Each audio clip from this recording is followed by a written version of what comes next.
বুড়ির চাইতে টোপলা বড়। আল্লাহ রাসূল কয় আমি আলামিন, আবু জেহেল ডিগ্রি দিছে, সেই নবী মাফ করে দিলাম, তারপরে বিশ্বাস নাই। নবী কাবা ঘর থেকে নেমে দৌড়ে গিয়ে বুড়িটার সামনে গিয়ে বললেন, বুড়িমা আপনি এরকম এত বড় হাই টোপলা নিয়ে কোথায় যান? বুড়ি বলতেছে, বাবা তুমি জানো না, আব্দুল্লাহর এতিম পোলা মদিনা থেকে মক্কাতে সে যাকে পাচ্ছে তাকে মারতেছে। মিডিয়া ভুল প্রচার করছে। টুপিওয়ালারা জঙ্গি।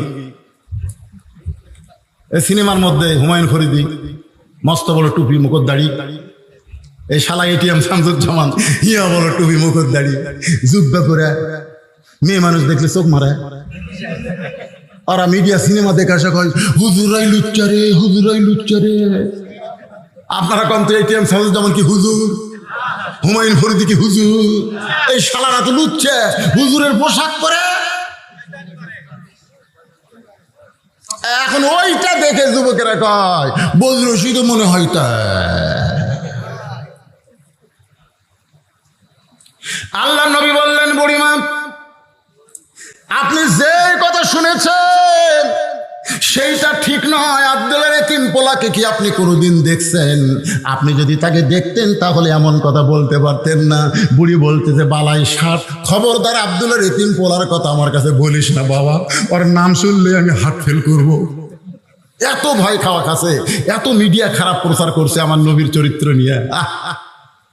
নাম বলিস না, নাম শুনলে হার্ট ফেল।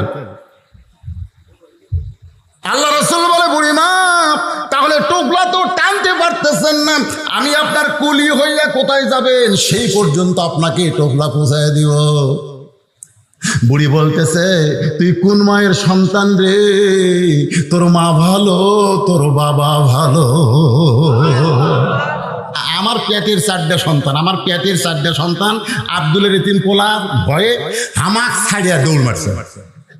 আমি বলছি, ও বাবা আমি তোরকে বুড়ি মারে আমার সাথে নে।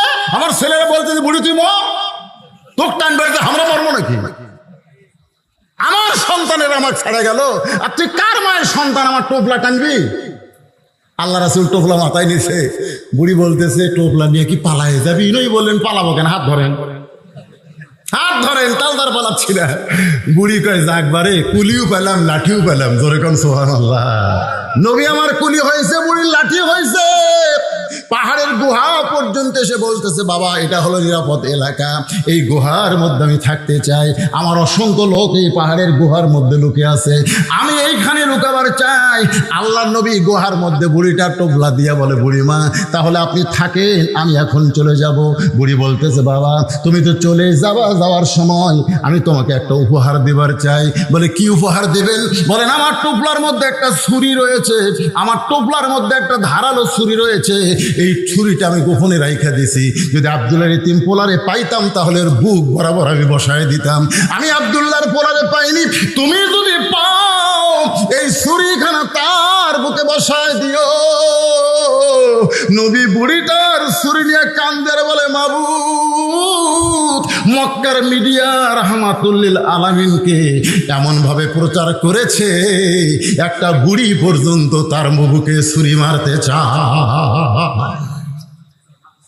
এখনো পৃথিবীর সব মিডিয়া কার দখলে? ওই ইহুদি খ্রিস্টান হিন্দুকের দখলে। জোরে করে কথা কর না কেন? এখন কিছু মিডিয়া আমাকে ওয়াজে যে রেকর্ড করতেছে, হ্যাঁ এর জন্য দোয়া করার দরকার আছে না নাই? এরা কোনো গানের অনুষ্ঠানে যায় না, এরা বক্তাকে খুঁজে বক্তার ওয়াজগুলো এরকম মিডিয়ায় ছাড়তেছে, যার কারণে বজরশিদে আজকে বাংলার লোক দেখতেছে। আমাদের বাংলাদেশের লোকেরা লন্ডন যারা আছে, আমেরিকা যারা আছে, ব্রিটেন ফ্রান্সে যারা আছে, সৌদি আরব দুবাই যারা আছে, তারা কিন্তু আমার ওয়াজ দেখতেছে। জোরে কোন কথা ঠিক কথা কণ্ঠে। তার মোটামুটি এই মিডিয়াটা আছে, কিন্তু পেপার যা আছে ওরা মাত্র 4 জন মেয়ে মানুষ বাড়ে দাদির মতন গামছা কাজ দিছে ঢাকা ভার্সিটি। কয়জন? 4 জন মেয়ে মানুষ বলতেছে ওরা পোশাকের স্বাধীনতা চাই। 40টা মিডিয়ামকে ধরে আসে, ওইটা আবার বিশা স্পেশাল ভাবে টেলিভিশনে খবর করতেছে। 4 জন ন্যাংটা মেয়ের খবর টিভি দেয়, আর আমার মতন বক্তা হাজার হাজার মানুষ ওয়াজ করে। এই খবর কোনদিন বাংলার মিডিয়া দেখায় না। ধরে কোন কথা ঠিক কথা কর না। আল্লাহ রাসূল ছুরিটা নিয়ে কাঁদতেছে। বুড়ি বলে, বাবা যদি তোমার ভয় লাগে তাহলে তুমি আমার সঙ্গেই গুহার মধ্যে থাকো, তোমাকে যাওয়া লাগবে না বাবা, আমার টোপলার মধ্যে অনেক খাবার আছে, আমরা দুইজন মিলে খাবার চাই। নবী কান্দের বলে, বুড়িমা আপনি যাকে মারার জন্য ছুরিটা আমার হাতে দিলেন আমি সেই আব্দুল্লাহর এতিম পোলা। বুড়ি কান্দে আর চিল্লায় বলে, পাহাড়ের গুহার মধ্যে কে কোথায় লুকে আছো, বের হও। আর লুকিয়ে থেকো না, লুকিয়ে থাকার জন্য নয়, বরং বের হয়ে তাকায় দেখো যেই মানুষটার ভয়ে আমরা লুকাইছি সেই মানুষটার চাইতে ভালো কোনো মানুষ দুনিয়াতে না। পাহাড়ের গুহার ভিতর থেকে সবাই মাথা বের করলেন। বুড়ি নবীর হাতে হাত দিয়ে বললেন, বাবা আমি তোমার হাতে তোমার দলে ভর্তি হবার চাই। বাজান গো, ইজা জা নাসরুল্লাহি ওয়াল ফাতহু ওয়া রাআইতান নাসা ইয়াদখুলুনা ফি দীনিল্লাহি আফওয়াজা, ওই পাহাড়ের হাজার হাজার কাফেরেরা আল্লাহর নবীর হাতে হাত দিয়ে মুসলমান হয়ে গেল। আজকে সেই নবী, সেই নবীর কোরআন আমাদের কাছে আছে না নাই, যখন আছে না নাই, কিন্তু আমরা মুসলমান না হয়ে মুনাফিক। গোটা পৃথিবীর মধ্যে সবচাইতে বেশি মুনাফিকের দেশের নাম কি জানেন? দেখেন আমি কর আগে কসে, হায় হায় রে, রাসূলের আদর্শ গ্রহণ করেনি বলে তারা অন্য কিছু ভয়ে আছে। জোরে কর কথা ঠিক কিনা? রাসূলের সৈনিক হন, দুনিয়ার কোনো কিছুর ভয় আপনার কলিজার মধ্যে আল্লাহ দেবে না। এমন ভাবে চাপা ধরছে, এটা দেখে আমিনা বলতেছে, তুমি কে গো? অনেক মেয়েরাই ছিল আমার সন্তান ইতিম বলে ঘরের দিকে আসে নাই, আর তুমি ঘরের মধ্যে ঢুকে আমার সন্তানকে দেখে বুকে ধারণ করলা, তুমি কি আমার সন্তানকে নিবার চাও?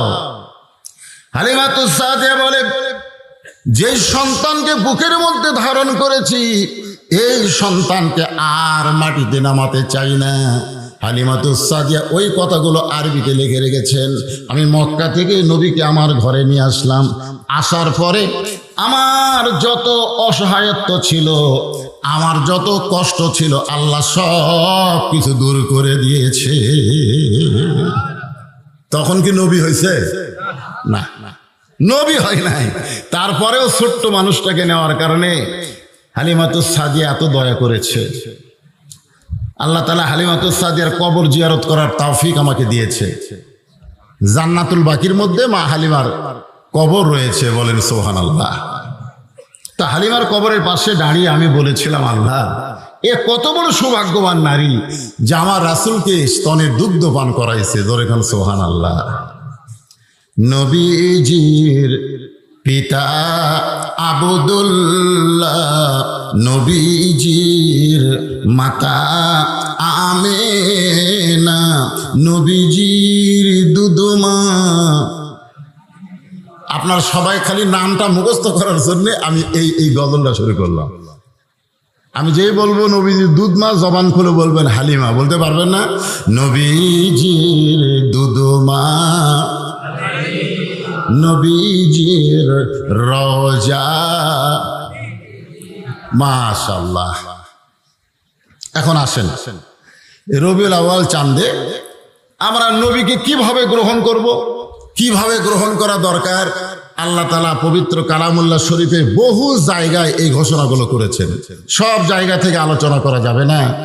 এই ফাঁকে আমাকে এক ভাই বলেছে, হুজুর খুব কষ্ট করে অনেক মেয়েরা এসেছে, আপনি যে ওয়াজই করেন মেয়েদেরকে মাইনাস করে ওয়াজ করা যাবে না। আমার আগে আমার বাপজান মা বোনদের কিছু ওয়াজ করছেন, কিছুই করে নাই, ওরা যে বসে আছে ওদের জন্য তো কিছু ওয়াজ করা দরকার, ঠিক কিনা? কারণ বর্তমানে আমাদের বাংলাদেশে অনেক নারীরা মরিয়মের মতন হয়ে গেছে। মরিয়ম বোঝেন? ঈসা আলাইহিস সালাম জন্ম নিছে, আপনারা বলেন তো ঈসা আলাইহিস সালামের বাপকে? কথা কয় না, বাপ আছে? আজকে আমাদের বাংলাদেশে অনেক মেয়েরা বাপ ছাড়াই সন্তান জন্ম দিচ্ছে। এখন কথা ঠিক কিনা? আসলে ওদের বাপকে খোঁজা বার করা দরকার। গত কয়েকদিন আগে একটা জন্ম আছে সিনেমার নায়িকা বুবলি, ও সন্তান জন্ম দিছে, এখন সবাই চিন্তা করতেছে আর বাপ কে রে। দিন দিন আমাদের মায়েরা স্বাধীনতা চাচ্ছে, পোশাকের স্বাধীনতা, ইচ্ছা মতো তারা পোশাক পরবে। আমার মা বোনদের কথা কোরআনে আছে না নাই? জোরে কোন আছে না নাই?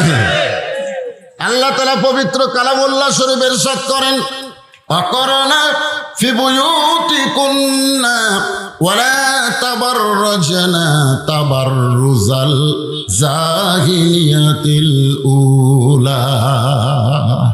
আমি আজকে নবীর জীবন থেকে আপনাদেরকে আলোচনা শোনাবো, নবীর আদর্শ থেকে। শুনতে রাজি আছেন? কিন্তু সামান্য কিছু সময় আমি মা বোনদের জন্য একটু ওয়াজ করি, সামান্য। ওরা আবার ধৈর্য কম, ও সন্ধ্যার থেকে বসে আছে, একটা বক্তা মা বোনদের ওয়াজ করেনি। আমিও যদি আবার না করি, ওরা হয়তো সজায় না, আমাদের পক্ষে এক বক্তাও নাই রে। আমার মায়েরা বোনেরা, আপনারাই হলেন তো আসল। আল্লাহ রাসূল বলেছেন, দুনিয়ার সমস্ত দামি সম্পদের মধ্যে সবচাইতে উত্তম সম্পদ হলো ইমরাহাতুস সালেহা, একজন নেককারিনী নারী। জোরে কোন সুবহানাল্লাহ।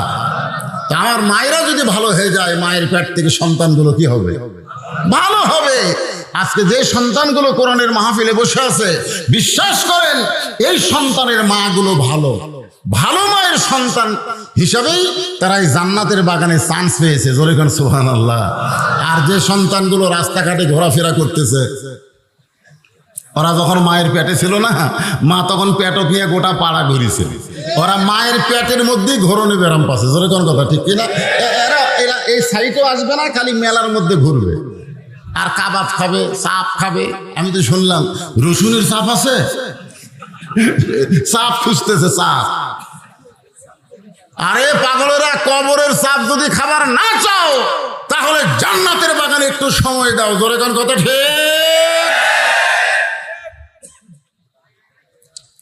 আমার মায়েদের জন্য সামান্য একটা ওয়াজ করি। এটা হচ্ছে মদিনায় আল্লাহ রাসূল ঘরের মধ্যে বসে আছেন। ইতিমধ্যে ফাতেমা নবীর মেয়ে ঘরের মধ্যে ঢুকছে।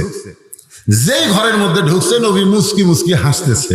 আপনারা বলেন তো, বাবা ঘরের মধ্যে বসে আছে আর মেয়ে যদি ঢোকে আর বাপ যদি হাসে, তাহলে মেয়েদের শরম কম না বেশি? আপনাকে এলাকার মেয়ের শরম কম না বেশি? কম। মেয়েদের শরম খুবই বেশি। আমি এটা বোঝার কারণ হলো, আল্লাহ আমাকে তিনটা মেয়ে দিছে, তিনটা মেয়ে দিছে। আমি বুঝবার পারছি তো যে মেয়েদের শরম কেমন। আমার তিনটা মেয়ের কোনো মেয়ে আজ পর্যন্ত আমার কাছে নির্দিষ্ট অঙ্কের টাকা চাইনি। যখন কোনো কিছু দরকার, তখন ঘরের মধ্যে সে ঘুরঘুর করে ঘরে। আমি জিজ্ঞাসা করি, মা কিছু লাগবে? যদি আপনি বোঝেন। আমার কাছে যদি আপনি বোঝেন। আমি পকেট থেকে বের করে 200 টাকা দিলাম, ওখানে ঘুরতেছে। আমি বললাম, মা আর লাগবে? যদি দেন। তো আবার 100 টাকা দিলাম। আমি যেই বললাম, মা আর কি তোমার লাগবে, তখন বলে আলহামদুলিল্লাহ। কেমন লাগলো? আমার তো বড় ভাইয়ের ছেলেও আছে, মেয়ে আছে।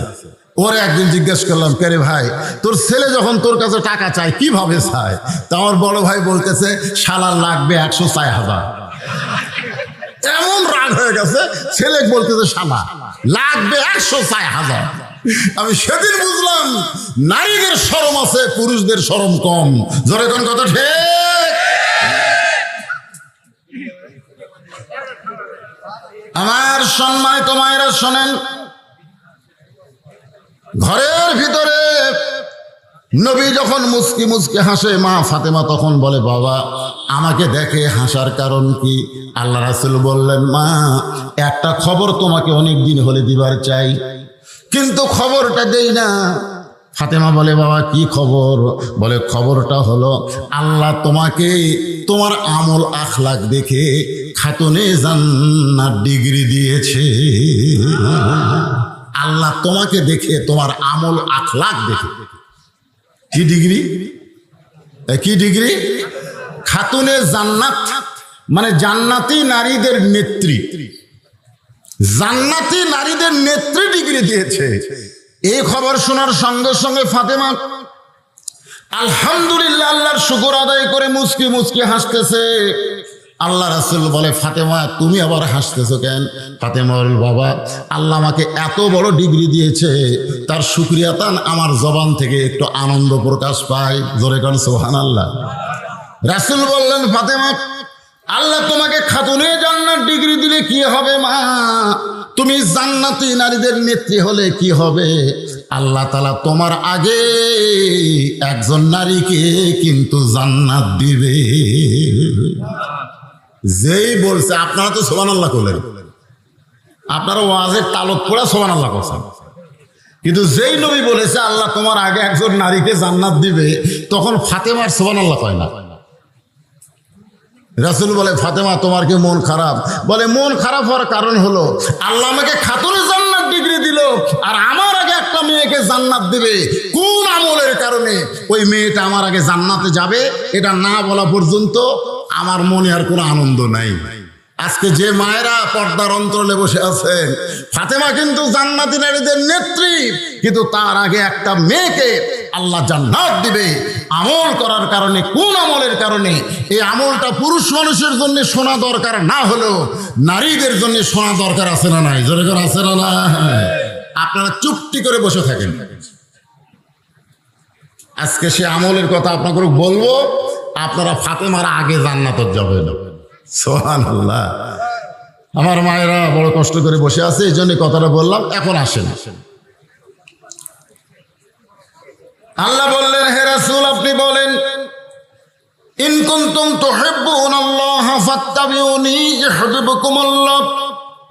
কেউ যদি আমি আল্লাহকে পাবার চায়, তাহলে আপনাকে ইত্তেবা করা ছাড়া, ইত্তেবা মানে কি?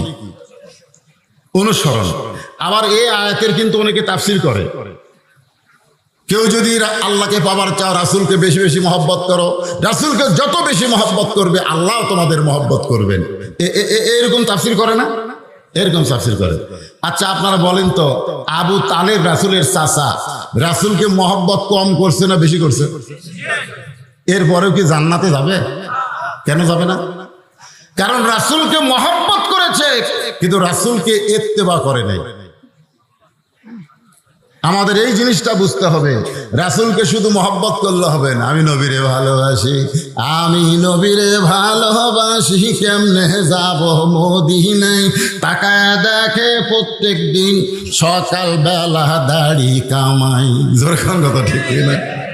প্রত্যেক দিন সকালে গেলে তেল তেলা হয়, কেমনে যাবে মদিনায়? কে রে তুই মদিনায় যে কি করবি? রাসূল তো তাকে গ্রহণ করা লাগবে। এখানে ইত্তেবা মানে রাসূলকে অনুসরণ করতে হবে, শুধু চেহারায় সুরতে অনুসরণ নয়, আমল আখলাকে রাসূলকে অনুসরণ করা লাগবে। জোরে কোন কথা ঠিক? আল্লাহ রাসূলের 40 বছর পর্যন্ত একটা শত্রু গোটা মক্কায় অনুবীক্ষণ যন্ত্র দিয়ে খুঁজে পাওয়া যায়নি। 39 বছর পর্যন্ত একটা শত্রু রাসূলের মক্কাত নাই। কিন্তু যেই 40 বছরে আল্লাহ তাআলা এই কোরআন শরীফ নাজিল করছে, এই যুবকেরা মনোযোগ দিয়ে শোনেন। আজকে আমাদেরকে বলে, হুজুর সব ওয়াজ করবেন না, সব ওয়াজ চলবে না। রাসূলের হওয়া থেকে 39 বছর পর্যন্ত ওয়াজ করেন, কোনো সমস্যা নাই। মানে আবু জেহেল মার্কা। জোরে কোন কথা ঠিক কিনা ভাই? কিন্তু যুবকেরা খালি ফেসবুক চালাও না। হ্যাঁ হাই রে, 4টা যুবক কোনো জায়গায় বসলে আগে গল্প করতো, তোর বাপ কেমন আছে, তোর মা কেমন আছে। এখন আর কোনো গল্প নাই, খালি ঠেলা ঠেলি, খালি ঠেলা ঠেলি।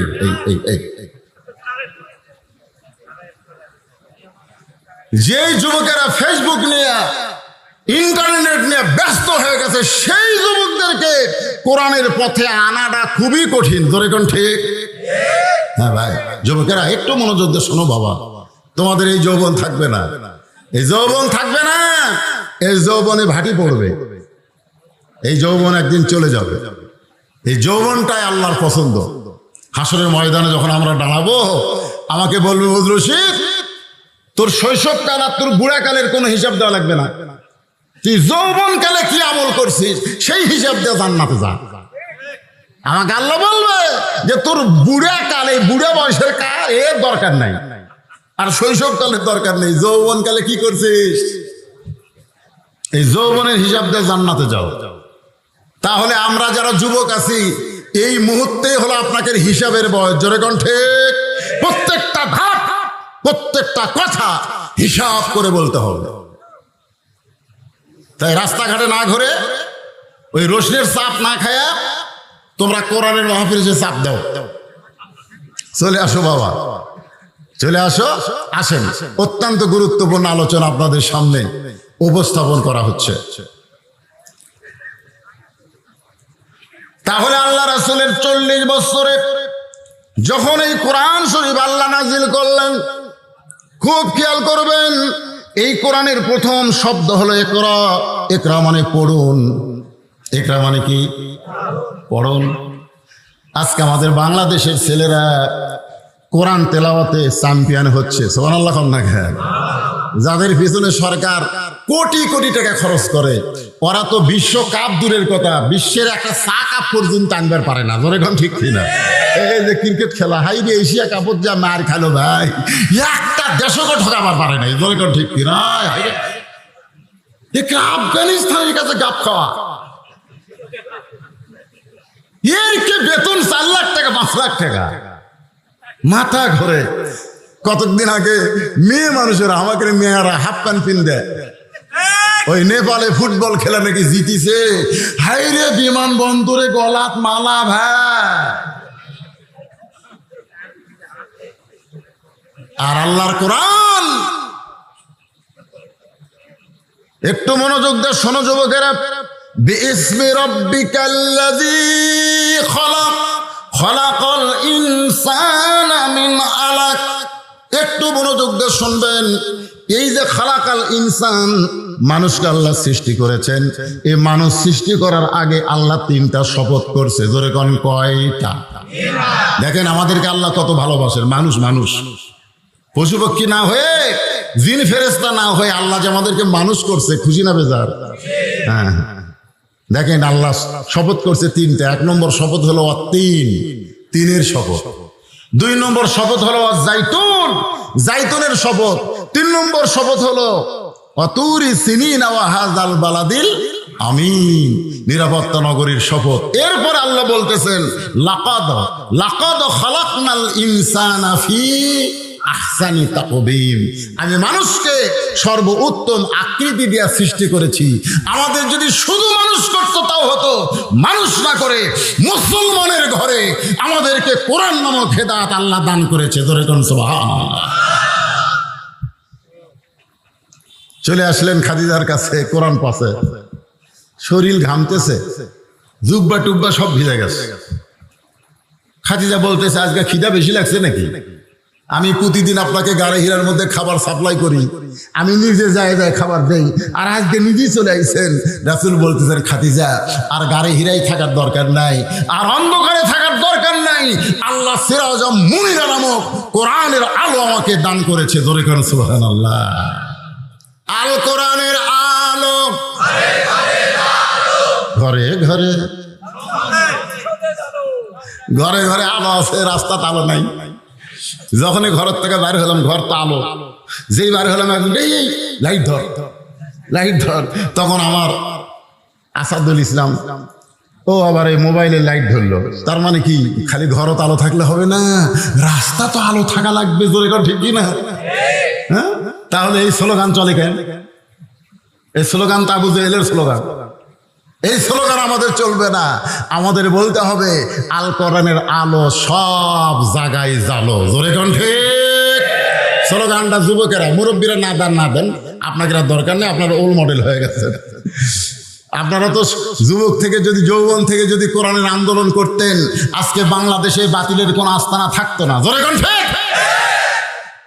কিন্তু আপনার যৌবন থেকে আন্দোলন করেননি বলে আমাদেরও এখন বুড়া হয়ে এই যুবকগুলা সাইজ করা লাগতেছে।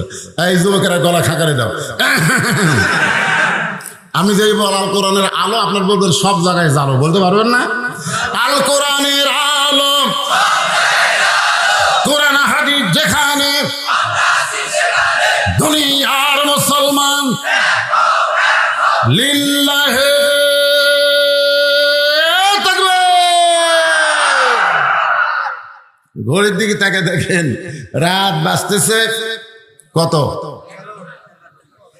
হ্যাঁ, আচ্ছা 10:55 মনে করেন, 11ই ধরেন। 11টার সময় আপনাদের চেহারা মনে হচ্ছে কেবল রাত 8টা বাজলো। একটা স্লোগান দিলে যদি আমাদের রাতের ঘুম চলে যায়, সেই স্লোগান দিয়ে বাংলাদেশের বাতিল শক্তিকে ভারতে পাঠানো যাবে কি যাবে না? কিন্তু আমরা তো আগে মোবাইল করে, হুজুর থানা থেকে কিন্তু কল হচ্ছে।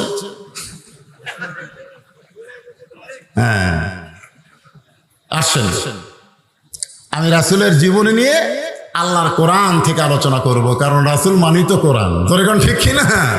রাসূল যখন দুনিয়া থেকে বিদায় নিলেন, ইতিমধ্যে কতগুলা মহিলা মা আয়েশার কাছে আইছে, এসে বলতেছে উম্মাহাতুল মুমিনিন, আল্লাহ রাসূল সম্পর্কে আমরা একটু জানতে চাই। কে জানতে চায়? কিছু মহিলারা তো রাসূলের কাছে আসেনি। এখনকার পীরের কাছে কিন্তু মুরিদের বইয়েরা যায়, মহিলা সাহাবীরা তো রাসূলের কাছে আসে নাই, বরং তার স্বামীরা ঈমান গ্রহণ করছে। আর সেই ঈমানের দায়িত্ব বাল্লিগু আননিওয়ালা আয়া তারা বিবিদের কাছে কলেমার দাওয়াত দিছে। সুবহানাল্লাহ।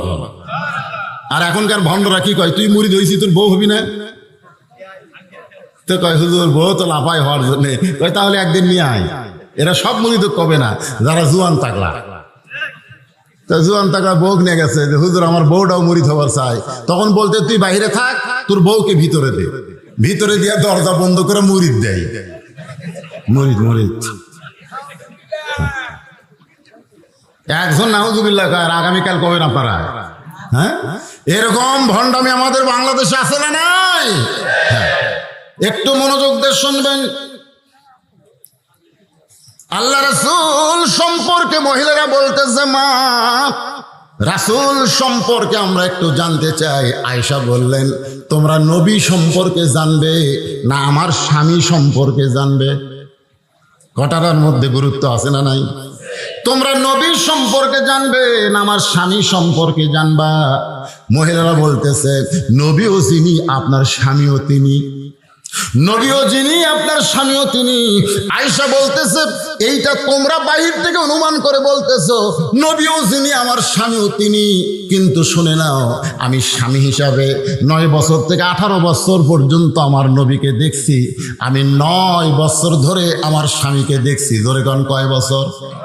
এই 9 বছরের মধ্যে আমি মাত্র 3 বার আল্লাহর নবীকে দেখেছি। আর সুবহানাল্লাহ কয় না? এই আয়েশা কি ভুল কইছে? যে 9 বছর মা আয়েশা যখন নবীর ঘরে আইছে তখন আয়েশার বয়স কত? 9 বছর। জোরে কোন কয় বছর? 6 বছরে বিয়ে হয়েছে, 9 বছরে ঘরে আইছে। আর যখন নবী দুনিয়া থেকে বিদায় নিছে তখন আয়েশার বয়স হলো 18 বছর। তাহলে সর্বসাকুল্যে কয় বছর? 9 বছর। এই 9 বছরে আমি আমার স্বামীকে দেখেছি। কাকে দেখেছি? আর নবী হিসাবে দেখছে মাত্র 3 বার। সমস্ত মহিলারা বলে, তাহলে নবী আর স্বামীকে আলাদা নাকি? আয়েশা বলতেছে, আমার নবী সবসময় নবীগিরি ফলাই নাই। নবী যখন বিবিদের কাছে আসতেন তখন পৃথিবীর শ্রেষ্ঠ স্বামী হয়ে যেতেন। জোরে কান সুবহানাল্লাহ। আমার নবী যখন সন্তানের কাছে যাইতেন তখন পৃথিবীর শ্রেষ্ঠ বাবা হইতেন। আমার নবী যখন নাতিদের কাছে যাইতেন তখন পৃথিবীর শ্রেষ্ঠ নানা হইত। আমার নবী যখন দাওয়াতের কাজে যাইত পৃথিবীর শ্রেষ্ঠ দাঈল আল্লাহ হয়ে যেত। আমার নবী যখন জিহাদের ময়দানে যাইত বাতিলের বিরুদ্ধে শ্রেষ্ঠ সেনাপতি হয়ে যেত। আমার নবী নবী হিসাবেও যেমন 1 নম্বর, স্বামী হিসাবেও তেমন 1 নম্বর, নানা হিসাবে 1 নম্বর, বাবা হিসাবে 1 নম্বর, নেতা হিসাবে 1 নম্বর, সব দিক দিয়ে আমার নবী হলেন 1 নম্বরের 1 নম্বর। জোরে কোন সুবহানাল্লাহ। এই জন্য আল্লাহ বলেছে, এই পানসা নেতার পিছনে ঘুরিস না। এই পানসা নেতা পেশাব করে ঠিক মতো পানি নেয় না, 5 ওয়াক্ত নামাজ পড়ে না, এরকে পিছনে ঘুরে ঘুরে কয় হামান নেতা, হামান নেতা। এটা তো নেতা। আমরা এমন একজন মহামানবকে নেতা হিসাবে গ্রহণ করব যেই নেতার চরিত্রের সার্টিফিকেট স্বয়ং আল্লাহ দিয়েছেন। ওয়া ইন্নাকা লাআলা খুলুকিন আযীম। আমার নেতার চরিত্র ফুলের চাইতেও পবিত্র, বিশ্ব নবীর চরিত্র কার চাইতে পবিত্র? তাহলে আমার নবীর চরিত্র, সবাই বলবেন, সবাই বলবেন, রবিউল আউয়াল মাস, বুঝতেছেন না? হ্যাঁ, নবীর আসার মাস আবার যাওয়ার মাস। আমার নবীর চরিত্র আল্লাহ কোরআন কারীম যে চরিত্রের বর্ণনা করেছেন, আল্লাহর 99 নামের মধ্যে একটা নাম হলো আজিম। সে আজিম নামটা নবীর চরিত্রের মধ্যে আল্লাহ ঢুকাই দিয়েছেন। এমন চরিত্রবান একজন মানুষকে আমাদের নেতা হিসাবে, আদর্শ হিসাবে গ্রহণ করার দরকার আছে না নাই? কম্বল দিয়ে ঢাকা দাও, আল্লাহ রাসূল বলতেছে খাদিজাকে কম্বল দিয়ে ঢাকা দাও। খাদিজা কয় গাও ঘামে জুব্বা ভিজে গেছে, আর এই সময় কম্বল দিয়ে ঢাকার কারণ কি? বলে ঢাকা দাও। মা খাদিজা রাসূলকে ঢেকে দিয়া বললেন, আপনি নিরাশ হবেন না, আপনি অস্থির হবেন না, কারণ আল্লাহ আপনাকে যেটা দিয়েছে স্বয়ং কোরআন দেয় নাই, আল্লাহ তাআলাও আপনার সঙ্গে রয়েছে। অহুয়া মাকুম আইনা মা কুনতুম, আপনি থাকবেন যেখানে, আল্লাহর সাহায্য, আল্লাহর মদদ থাকবে সেখানে। জোরে কোন সুবহানাল্লাহ। এখন কি করব? ঘরে ঘরে কোরআন শরীফ পড়বো? নবী ঘরে ঘরে কোরআন শরীফ পড়লেন। এই কোরআন শরীফ নিয়ে চিন্তা করলেন যে কোরআন তো একটা দাওয়াত, ওমান আহসানু কাওলাম মিম্মান দাআ ইলাল্লাহ। এই কোরআনের দাওয়াত নিয়ে আমি বাইরে যাব। খাদিজাতুল কুবরা বললেন, এখন বাইরে যাওয়ার পরিবেশ নেই, আপনি ঘরের মধ্যেই কোরআন চুপি চুপি পড়েন। কোরআন এমন একটা পড়া যে এটা চুপি চুপি পড়লে হয় না, এটার আলাদা একটা মুজিজা রয়েছে। জোরে কোন কথা ঠিক কিনা? নবী কোরআন পড়েন, আশেপাশে খবর হয়ে গেল কানে কানে, কি যেন আব্দুল্লাহর পোলা ঘরের মধ্যে পড়তেছে। এটা কি পড়ে? চুপি চুপি শোনার জন্য মক্কার নেতারা দিনের বেলা আসে নাই, রাতের বেলা আইছে। এমন একটা রাত, যেই রাতে 4 জন নেতা নবীর ঘরের চারিধারে কান লাগায়া লাগায়া শুনতেছে। আল্লাহ নবী তখন আল্লাহর কোরআন পড়তেছে। জোরে কোন সুবহানাল্লাহ। আবু জেহেল মনে করতেছে আমি একলাই শুনছি রে, কেউ শোনে নাই। এই মনে করে যখন নবী কোরআন তেলাওয়াত শেষ করছে, অন্ধকারে যাবার চাইছে। যেই যাবার চাইছে আবু সুফিয়ানের সাথে বাজে গেছে। আবু সুফিয়ান কয়, নেতা আপনি? তুমি? আমি তো কোরআন শুরু করেছি। আমিও তো একই অবস্থা। এই দুই নেতা যখন কথাবার্তা বলতেছি, ইতিমধ্যে উতবা সাহেবা গিয়ে হাজির। আপনারা মুরব্বীরা কি করেন? বলে গভীর রাত্রে কোরআন তেলাওয়াত শুনলাম। আমরাও শুনছি। আবু জেহেল বলতেছে, এই দেখেন আবু জেহেলের কথা, কি সুন্দর কোরআনের বাণী রে, মনে হয় সারা রাত দাঁড়িয়ে দাঁড়িয়ে শুনি। সুবহানাল্লাহ কবেন না? আবু জেহেলের মতন কাট্টা কাফের বলতেছে কি সুন্দর কোরআনের বাণী, মনে হয় সারা রাত দাঁড়িয়ে দাঁড়িয়ে শুনি। এই যে দেখেন দাঁড়িয়ে দাঁড়িয়ে শুনতেছে। যখন ঠিক কিনা? তাই বলে মনে করো না যে তোমরা আবু জেহেল, তা না। মানে কোরআনের এমন একটা আকর্ষণ যে রাত হয়ে যাচ্ছে, ওরা জানলার কাছে দাঁড়িয়ে দাঁড়িয়ে শুনতেছে। আবু সুফিয়ান কাফেরদের মধ্যে সবচাইতে বেশি চালাক। এই জন্য আবু সুফিয়ান ছিল আবু জেহেলের উকিল। উকিল বোঝেন? উকিল। আবু সুফিয়ান বলতেছে যে ঘরের মধ্যে তো পড়তেছে, আমরা চোরের মতন শুনতেছি। এ কোরআন নিয়ে যদি বাইরে আসে, মানে পড়তে পড়তে কোরআন নিয়ে যদি বাহিরে আসে, তাহলে খবর কি? আবু জেহেল বলতেছে, আবু সুফিয়ান খবরদার এই কথা বলিস না। কোরআন বাহিরে আসলে আমাদের মতন ভুয়া নেতাদের নেতৃত্ব আর সমাজে চলবে না। মারাত্মক কথা। কোরআন যদি বাহিরে আসে, বাংলাদেশে যারা আবু জেহেলের দোসর, ওই ভুয়া নেতাদের নেতৃত্ব 90% মুসলমানের দেশে চলবে না। জোরে কোন কথা ঠিক? আল্লাহ রাসূল 13 বছর এই কোরআনের দাওয়াত দিলেন। 13 বছরে মুসলমানের সংখ্যা হলো 319 জন। কোন কিতাবে লিখছে মাত্র 320 জন। 13 বছর মুসলমানের সংখ্যা কত? আপনারা একটু হোহা করেন না কেন বাবা? 320 জন 13 বছরে। মক্কার ইসলামের সাইজটা দেখেন। মক্কার ইসলামটা কত দুর্বল ইসলাম যে 13 বছরে 320 জন মুসলমান হয়েছে, তার মধ্যে 18 জনকে ওরা পিটাই মারিছে। তার মধ্যে 18 জনকে কি করে মারছে? পিটা মারছে, জিনকে সুমাইক মারছে, ইয়াসারক মারছে। এইরকম 18 জন সাহাবীকে তারা পিটা মারিছে, মানুষের সামনে পিটা মারিছে। এখন যেরকম বাংলাদেশে পিটাই মারতেছে লগি বইটা দিয়া, জোরে কর কথা ঠিক কিনা বুঝেন না?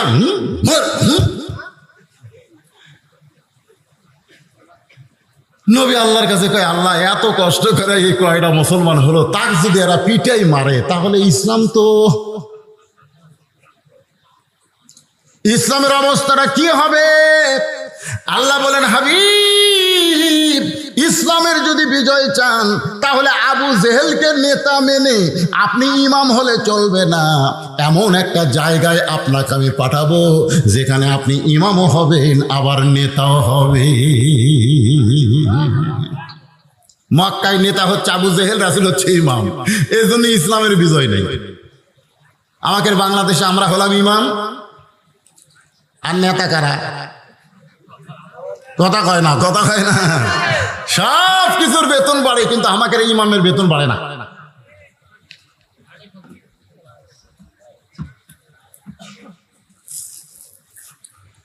আপনাদের মসজিদের ইমামের বেতন গত বছর যা ছিল, মসজিদে তো উন্নয়ন করবেন, মাহফিলটাই তো মসজিদের উন্নয়ন করবে।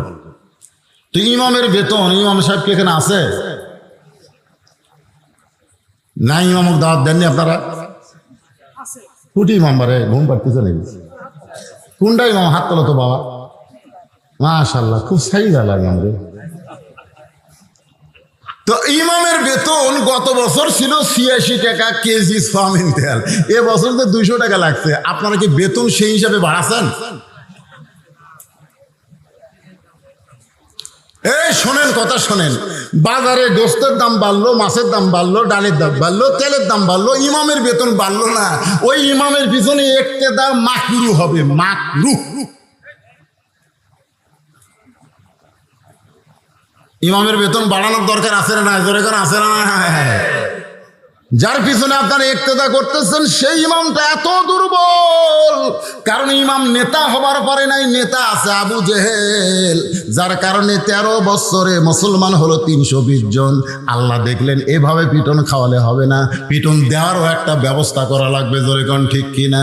গভীর রাত্রে খুব খেয়াল করবেন, ইসলামের বিজয় কিন্তু দিনে হয় নাই, গভীর রাত্রে আমার আল্লাহ তাআলা নবীকে মক্কা থেকে মদিনায় হিজরতের অর্ডার করলেন। সুবহানাল্লাহ বলেন। নবী গভীর রাত্রে মক্কা থেকে মদিনায় হিজরত করলেন। হিজরতের বহু কাহিনী, আমি সেই কাহিনী বলতেছি না, আমি শুধু বলবো রবিউল আউয়াল মাসে আমার নবীকে গ্রহণ করতে হলে আমাদের কদ্দূর পর্যন্ত একটু আলোচনা শোনা দরকার। আপনারা কি বিরক্ত হচ্ছেন? তো মাহফিল কমিটি কি বিরক্ত হলো নাকি? তো আমাকে বলছে হুজুর চাদর দিতে হবে, সেটা এখনই দিব? হ্যাঁ, না না, অনেকের চিন্তা ভাবনা যে হুজুর যে ওয়াজ শুরু করছে, হুজুর ওয়াজ করতে করতে ফজর হয় আর লোকজন 2-1 উঠে উঠে যদি সব চলে যায় তা আমাদের কি হবে? আপনারা আমাকে চেনেন না। এবার আপনাকে মান্দা থানায় আমার কতবার জানেন? চিনেন বলেই তো এত দাওয়াত দিচ্ছেন। আমি কোনো জায়গা তো ওয়াজ থুয়ে যাই না, যতক্ষণ আপনার সামনে বসে থাকবেন ওয়াজ আমি কমপ্লিট করে যাই। জোরে কোন ঠিক, কথা কোন ঠিক, কথা কোন না? এনাদের মধ্যে যখন একটা ব্যারামই ঢুকছে, যে চাদরের ব্যারাম, এই ব্যারামটা 5 মিনিটের মধ্যে তোমরা সারো। তোমাকে ব্যারামটা ছেড়ে দিয়ে আমি আল্লাহর বান্দাদেরকে ফ্রেশ ওয়াজ করবো। মা বোনদের জন্য তো কাল রাখা দিছি এমন এক জায়গা, মনে আছে না? বলে গেছে। হ্যাঁ, ওটা বারবার কেউ শোনার লাগবে। আমি কোনো ওয়াজ বলি না, আল্লাহ বলাই না, সব আলোচনা হবে। এই চাদর পাটিরা কোথায় গেল? ভিতরে ঢোকো, ঢোকো, ব্যাগ না ঢোকা। হ্যাঁ দেন, দাঁড় যা খুঁজে, একজন ওঠেন না, ওঠেন না, ওঠেন না। আপনি মসজিদে দিবেন না, ওঠেন না। আপনি যদি না দেন আল্লাহর ঘর কি ভাঙে যাবে? আর আপনি দিলে আল্লাহ আপনাকে একটা জান্নাতে ঘর বানায় দিবে। জান্নাতে আল্লাহ আপনাকে একটা ঘর বানায় দিবে। আপনি যা পারবেন, 10 পারেন, 20 পারেন, 50 পারেন, 100 পারেন, এই ব্যাগের মধ্যে দিয়ে দেন, আল্লাহর রাস্তে দিয়ে দেন। মেয়েদের মধ্যেও কত আছে বাবা? মেহেদি ভাটার, আর কিছু হলে হতে পারে। মেহেদি ভাটার মালিক আল্লাহর ঘর মসজিদের জন্য 5000 টাকা পাঠাই দিয়েছে, মেহেদিকে আইছে না পাঠাই দিছে? আপনারা আমি অনুরোধ করতেছি ওঠেন না, ওঠেন না। সুন্দর মাহফিলের সৌন্দর্য নষ্ট করেন না। আপনারা উঠে যায় দিলে মাহফিলের সৌন্দর্য নষ্ট হয়। আল্লাহ তাআলা আপনাদের মরার আগে চেহারা অসুন্দর করে দেবে। ওঠেন না, কি জন্য উঠবেন? বসে আসলেন তো, ব্যাগে টাকা দেওয়ার মন চাই দেন, না দেয় না দেন, কিন্তু উঠেন না। সুন্দর আলোচনা, নবী রবিউল আউয়াল মাসের মহব্বতের কথা হবে, একটু মনোযোগ দিয়ে কথাগুলো শুনেন। তো মেহেদী আল্লাহর একজন বান্দা 5,000 টাকা আল্লাহর ঘর মসজিদে দান করেছে। সে ভাটার ব্যবসা করে। আমি ভাইয়ের কাছে বলবো 1,000 ইট এই মসজিদে আপনি দিবেন, আল্লাহ আপনার সব ইটগুলো 1 নম্বর করে দিবেন। সবাই বলে আল্লাহুম্মা আমিন। আমি মেহেদী ভাইকে বলতেছি, যদি থাকেন, আপনি তো 5,000 টাকা দিছেনই, আর 1,000 ইট দিবেন ইনশাল্লাহ। একটু জিকির করেন লা ইলাহা ইল্লাল্লাহ। চাদরের আদায় কমপ্লিট, ওই যে আপনার ব্যাগের আদায় কমপ্লিট, আবার আমার আলোচনা শুরু। এই ফাঁক যে হলো, এই ফাঁকটা আপনার জমি বসেন আর জিকির করেন। যারা গেছে চলে গেছে, অসুবিধা নেই। আর যারা ডানে আছে, এই ফাঁকে তোমরা বসো বাবা, জিকির করেন আর সামনে আসেন। লা ইলাহা ইল্লাল্লাহ, লা ইলাহা ইল্লাল্লাহ, লা ইলাহা ইল্লাল্লাহ, লা ইলাহা ইল্লাল্লাহ, লা ইলাহা ইল্লাল্লাহ, লা ইলাহা। মা বোনদের মধ্যে যারা গেছে, আমার মায়ের আল্লাহর রাস্তায় দান করবেন। আল্লাহ নবী বললেন, ফাতেমা কোন আমলের কারণে ওই মেয়েটা তোমার আগে জান্নাতে যাবে? তুমি যদি শুনবার চাও, মা ফাতেমা শুনতে চায়। আমার মা বোনদের জন্য বলবো, মা আপনারা মন খারাপ করেন না, কারণ আপনাদের আলোচনা না করলে আপনাদের পেট থেকে ভালো সন্তান আশা করা যায় না। জোরে কোন ঠিক? এই জন্য মা বোনদের তো আমল বেশি না রে ভাই। আল্লাহ রাসূল বলেছে, মেয়েরা মাত্র 4টা আমল করবে। এই ফাঁকা জায়গাগুলো পুরো করে বসলে কি হয়? যারা দাঁড়িয়ে আছেন, এই সুযোগ আপনারা বসেন। যারা গেছে চলে গেছে, ধানের ঠিবে সবগুলা কি ধান? কি সবগুলা কি ধান? ধান তো না, চিটা আছে, চিটা আছে। চিটা নিয়ে আপনি কি করবেন? বাতাস দেওয়া লাগবে। এ ব্যাগ দিছি মানে বাতাস দিছি, বাতাস দেওয়াতে চিটাগুলো সব উঠে গেছে। এখন ধানগুলো সব আছে। ধানগুলো একটু জমে জমে বসেন। যদি যেখানে কাদা আছে, কাদা বাদ দিয়ে একটু জমে জমে বসেন, মাঝখানে যেন শয়তান বসার চান্স না পায়। আমরা গত 2 বছর ওয়াজ করে শান্তি পাইনি। এই করোনার কারণে বলতে পারিনি চাপে বসেন, চাপে বসেন, কারণ করোনার আমাদের ফাঁক করে দিয়েছিল। জোরে কোন ঠিক কিনা? ফাঁক হন, ফাঁক হন। কিন্তু আর কি করোনা আছে? এই জন্য এখন চাপে বসেন, চাপা বসেন। আর রবিউল আউয়াল মাসের নবী সম্পর্কে, কোরআন সম্পর্কে মহিলারা প্রশ্ন করেছে আয়েশাকে।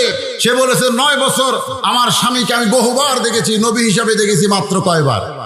3 বার। মহিলারা বলতেছে, আজকে স্বামী সম্পর্কে আমরা শুনবো না। আপনি যে 3 বার নবী দেখলেন, কেমনে দেখলেন? দেখার সাইজটা কিরকম? এই 3 বার নবী সম্পর্কে আমরা শুনতে চাই। আপনারা শুনবেন না ভাইজান? হ্যাঁ, এই আদায় আর হয়নি, সব ব্যাগ আলা চলে আর ওই একটা মাঝখানে কি করে রে? এইদিকে আদায় হয়েছে, ব্যাগের আদায় হয়েছে।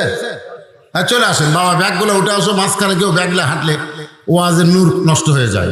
একটু মহব্বত না জিকির করেন। লা ইলাহা ইল্লাল্লাহ, লা ইলাহা ইল্লাল্লাহ, লা ইলাহা ইল্লাল্লাহ, লা ইলাহা ইল্লাল্লাহ, লা ইলাহা ইল্লাল্লাহ, লা ইলাহা ইল্লাল্লাহ, লা ইলাহা, লা ইলাহা ইল্লাল্লাহ, মুহাম্মাদুর রাসূলুল্লাহ সাল্লাল্লাহু আলাইহি সাল্লাম। আয়েশা বলতেছে, আমি জীবনে প্রথম নবীকে দেখলাম, প্রথম নবীকে দেখলাম, নবীর গায়ের জুব্বা ছিঁড়ে গেছে। নবী যে পোশাক পরেন, সেই পোশাকটা ছিঁড়ে গেছে। ওই একটা মাত্র জুব্বা ছাড়া নবীর তখন দ্বিতীয় কোনো জুব্বা ছিল না। আমি একজন বিবি হয়ে আমার স্বামীর গায়ে ছেঁড়া কাপড়, এটা আমি সহ্য করতে পারি না, কিন্তু সব সময় গায়ে রাখার কারণে আমি একজন গায়ে দেওয়া পাঞ্জাবি মানুষকে কেমনে সেলাই করে দিব?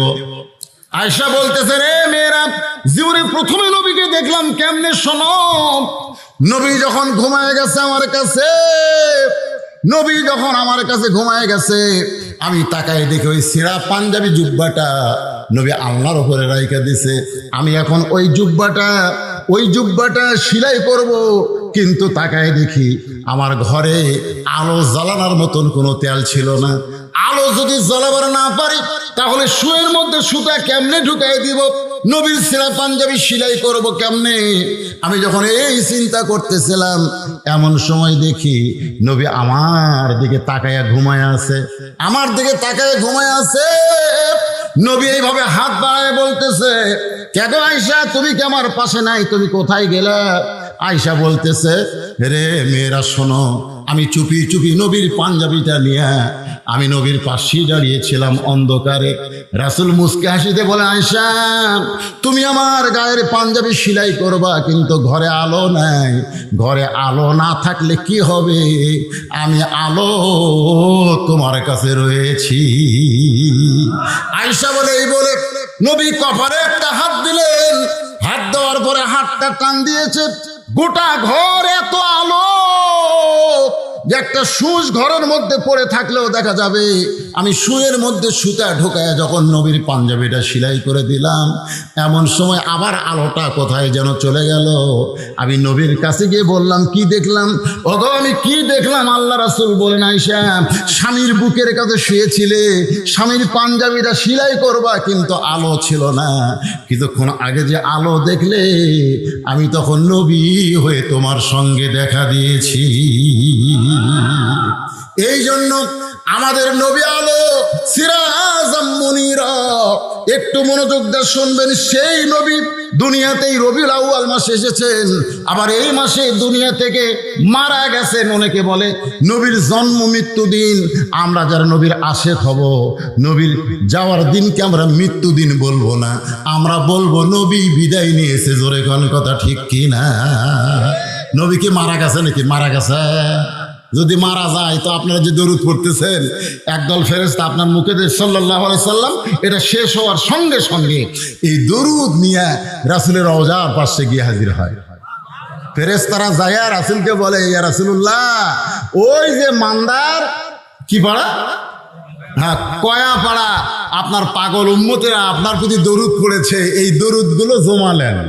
তো রাসূল যদি মরে যায় তাহলে দরুদ জমা দেবে কেমনে?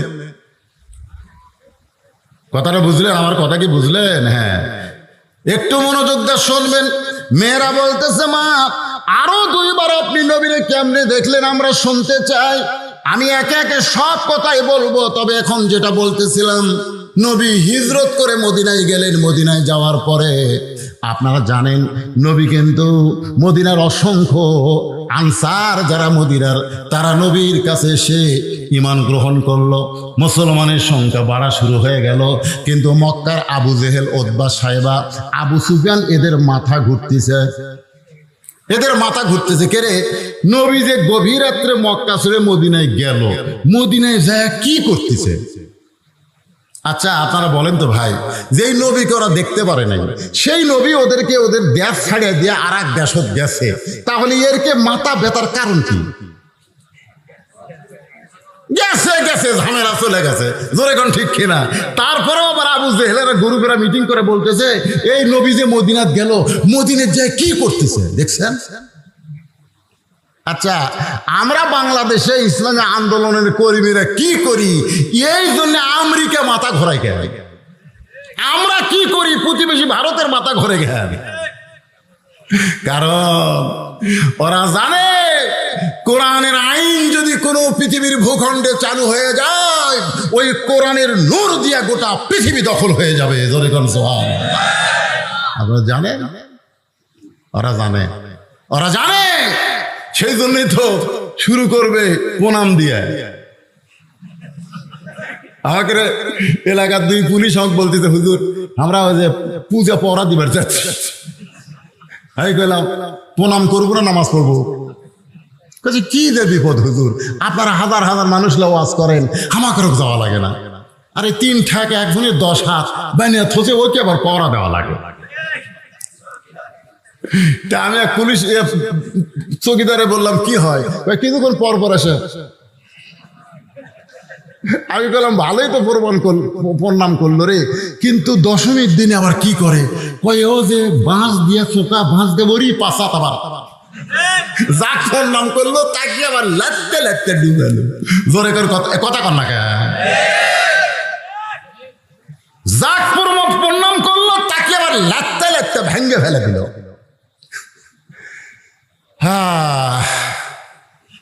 ওরকে মাথা ঘরে কেন জানেন? ওরকে মাথা ঘরে এই কারণে যে কোরআনের রাষ্ট্র যদি বাংলাদেশে চালু হয়ে যায়, খবর আছে না নাই? জোরে কেন আছে না নাই? গোটা পৃথিবীর সমস্ত মিডিয়া বাংলাদেশের ইসলামী আন্দোলনের দিকে তাক করে রাখছে। আবু জেহেল উদ্দাস সাহেবেরা চিন্তায় পড়ে গেল যে গভীর রাত্রে মক্কা ছেড়ে মদিনায় গেল, ওখানে দেখে ঘুম পাড়তেছে, একটু খবর লাগাও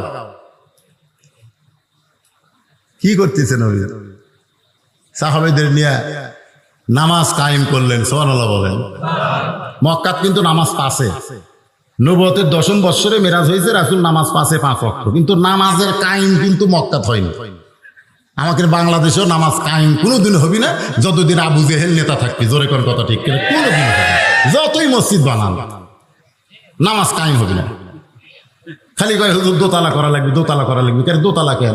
হুজুর এত মুসল্লি ধরে না তো, এই জন্য একতলা থেকে দোতলা। তা আমি কইলাম ফজরের খবর কি? কয় এক কাতারে হয় না। জোহরের খবর কি? কয় কোনো মতো এক কাতার। আসরের খবর কি? কয় ফজরের মতোই। মাগরিবের খবর কি? 1.5 কাতার হয় হুজুর।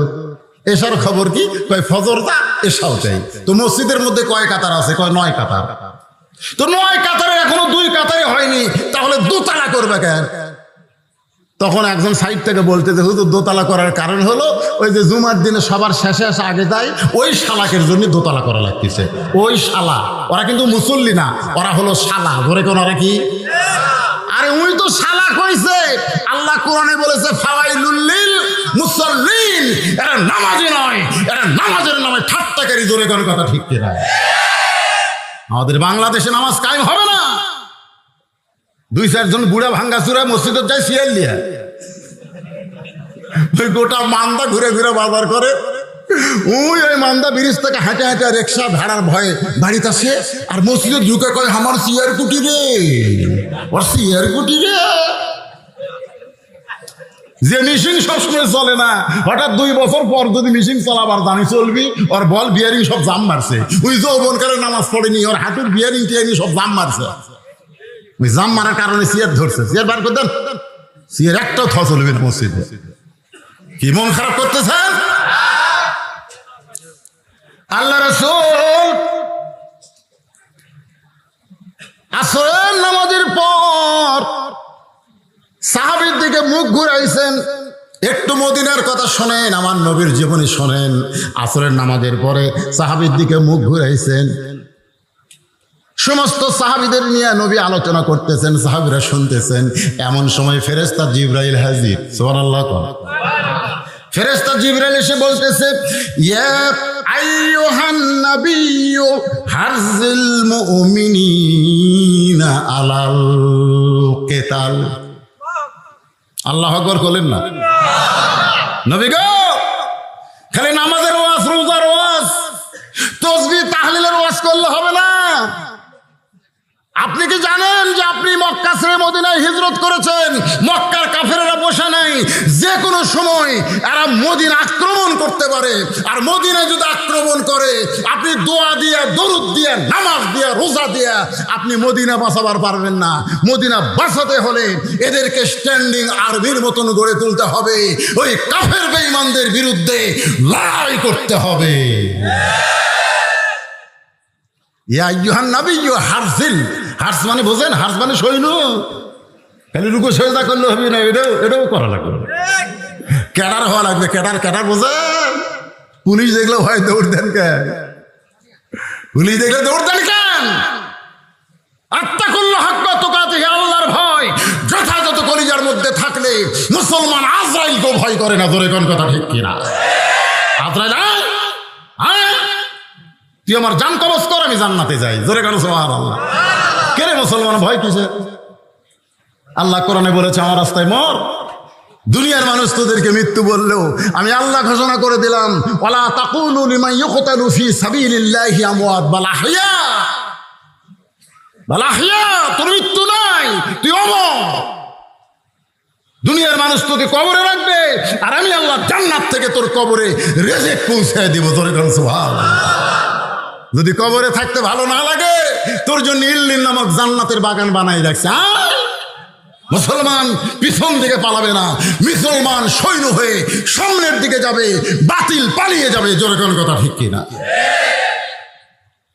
মাত্র 8 বছর, মাত্র 8 বছরে মদিনা থেকে নবী 10,000 সাহাবী নিয়ে মক্কার দিকে রওনা দিলেন। যুদ্ধ না, খালি হেঁটে হেঁটে আসতেছে, খালি হেঁটে হেঁটে আসতেছে।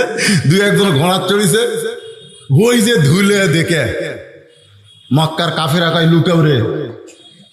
হায় হায় হায় হায়, এতদিন পর হাজার হাজার লক্ষ লক্ষ মুসলমান মক্কার দিকে আসতেছে, আর ঘর বাড়ি থাকা যাবে না, লুকায় রে। সুবহানাল্লাহ কবেন না? আবু বকর খালি নবীর মুখের দিকে তাকায়। রাসূল বলে, আবু বকর কি দেখো? বলে, হুজুর গাড়ি সুরের মধ্যে লুকাইছিলাম হুজুর, ওরা আমাকে আপনার খুঁজিছে হুজুর। আমি করে বলছি, আল্লাহ আমার নবীকে যেন কাফেররা ধরবার না পারে। আজকে হাজার হাজার মুসলমান যখন মক্কার দিকে যায়, ওরা কোন জাকাত লুকায় হুজুর, কোন জাকাত লুকায়? আল্লাহ তাআলা সূরা নাজিল করলেন, সূরা নাসর। যারা পারেন আমার সঙ্গে তারা পড়েন, ইজা জা নাসরুল্লাহি ওয়াল ফাত ওয়া রাআইতান নাসা ইয়াদখুলুনা ফি দীনিল্লাহি আফওয়াজা ফাসাব্বিহ বিহামদি রাব্বিকা ওয়াস্তাগফির ইন্নাহু কানা তাওয়াবা। লিল্লাহি তাকবীর। নাই রে, কেউ নাই। আল্লাহ রাসূল কাবা ঘরে উঠলেন। কাবা ঘর উঁচু জায়গা। উঠে বললেন, এই মক্কার লোকেরা, আমি একদিন গভীর রাত্রে মক্কা ছেড়ে মদিনায় হিজরত করেছি, তোদেরকে পালান লাগবে না।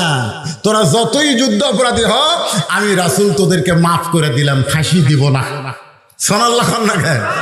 আমি রাসূল। ইসলাম মাফ করা, ইসলাম মাফ করা। 40 বছর পর ফাঁসি দেওয়ার নাম ইসলাম না। কাবা ঘরের উপর উঠে রাসূল বললেন, মাফ করে দিলাম রে।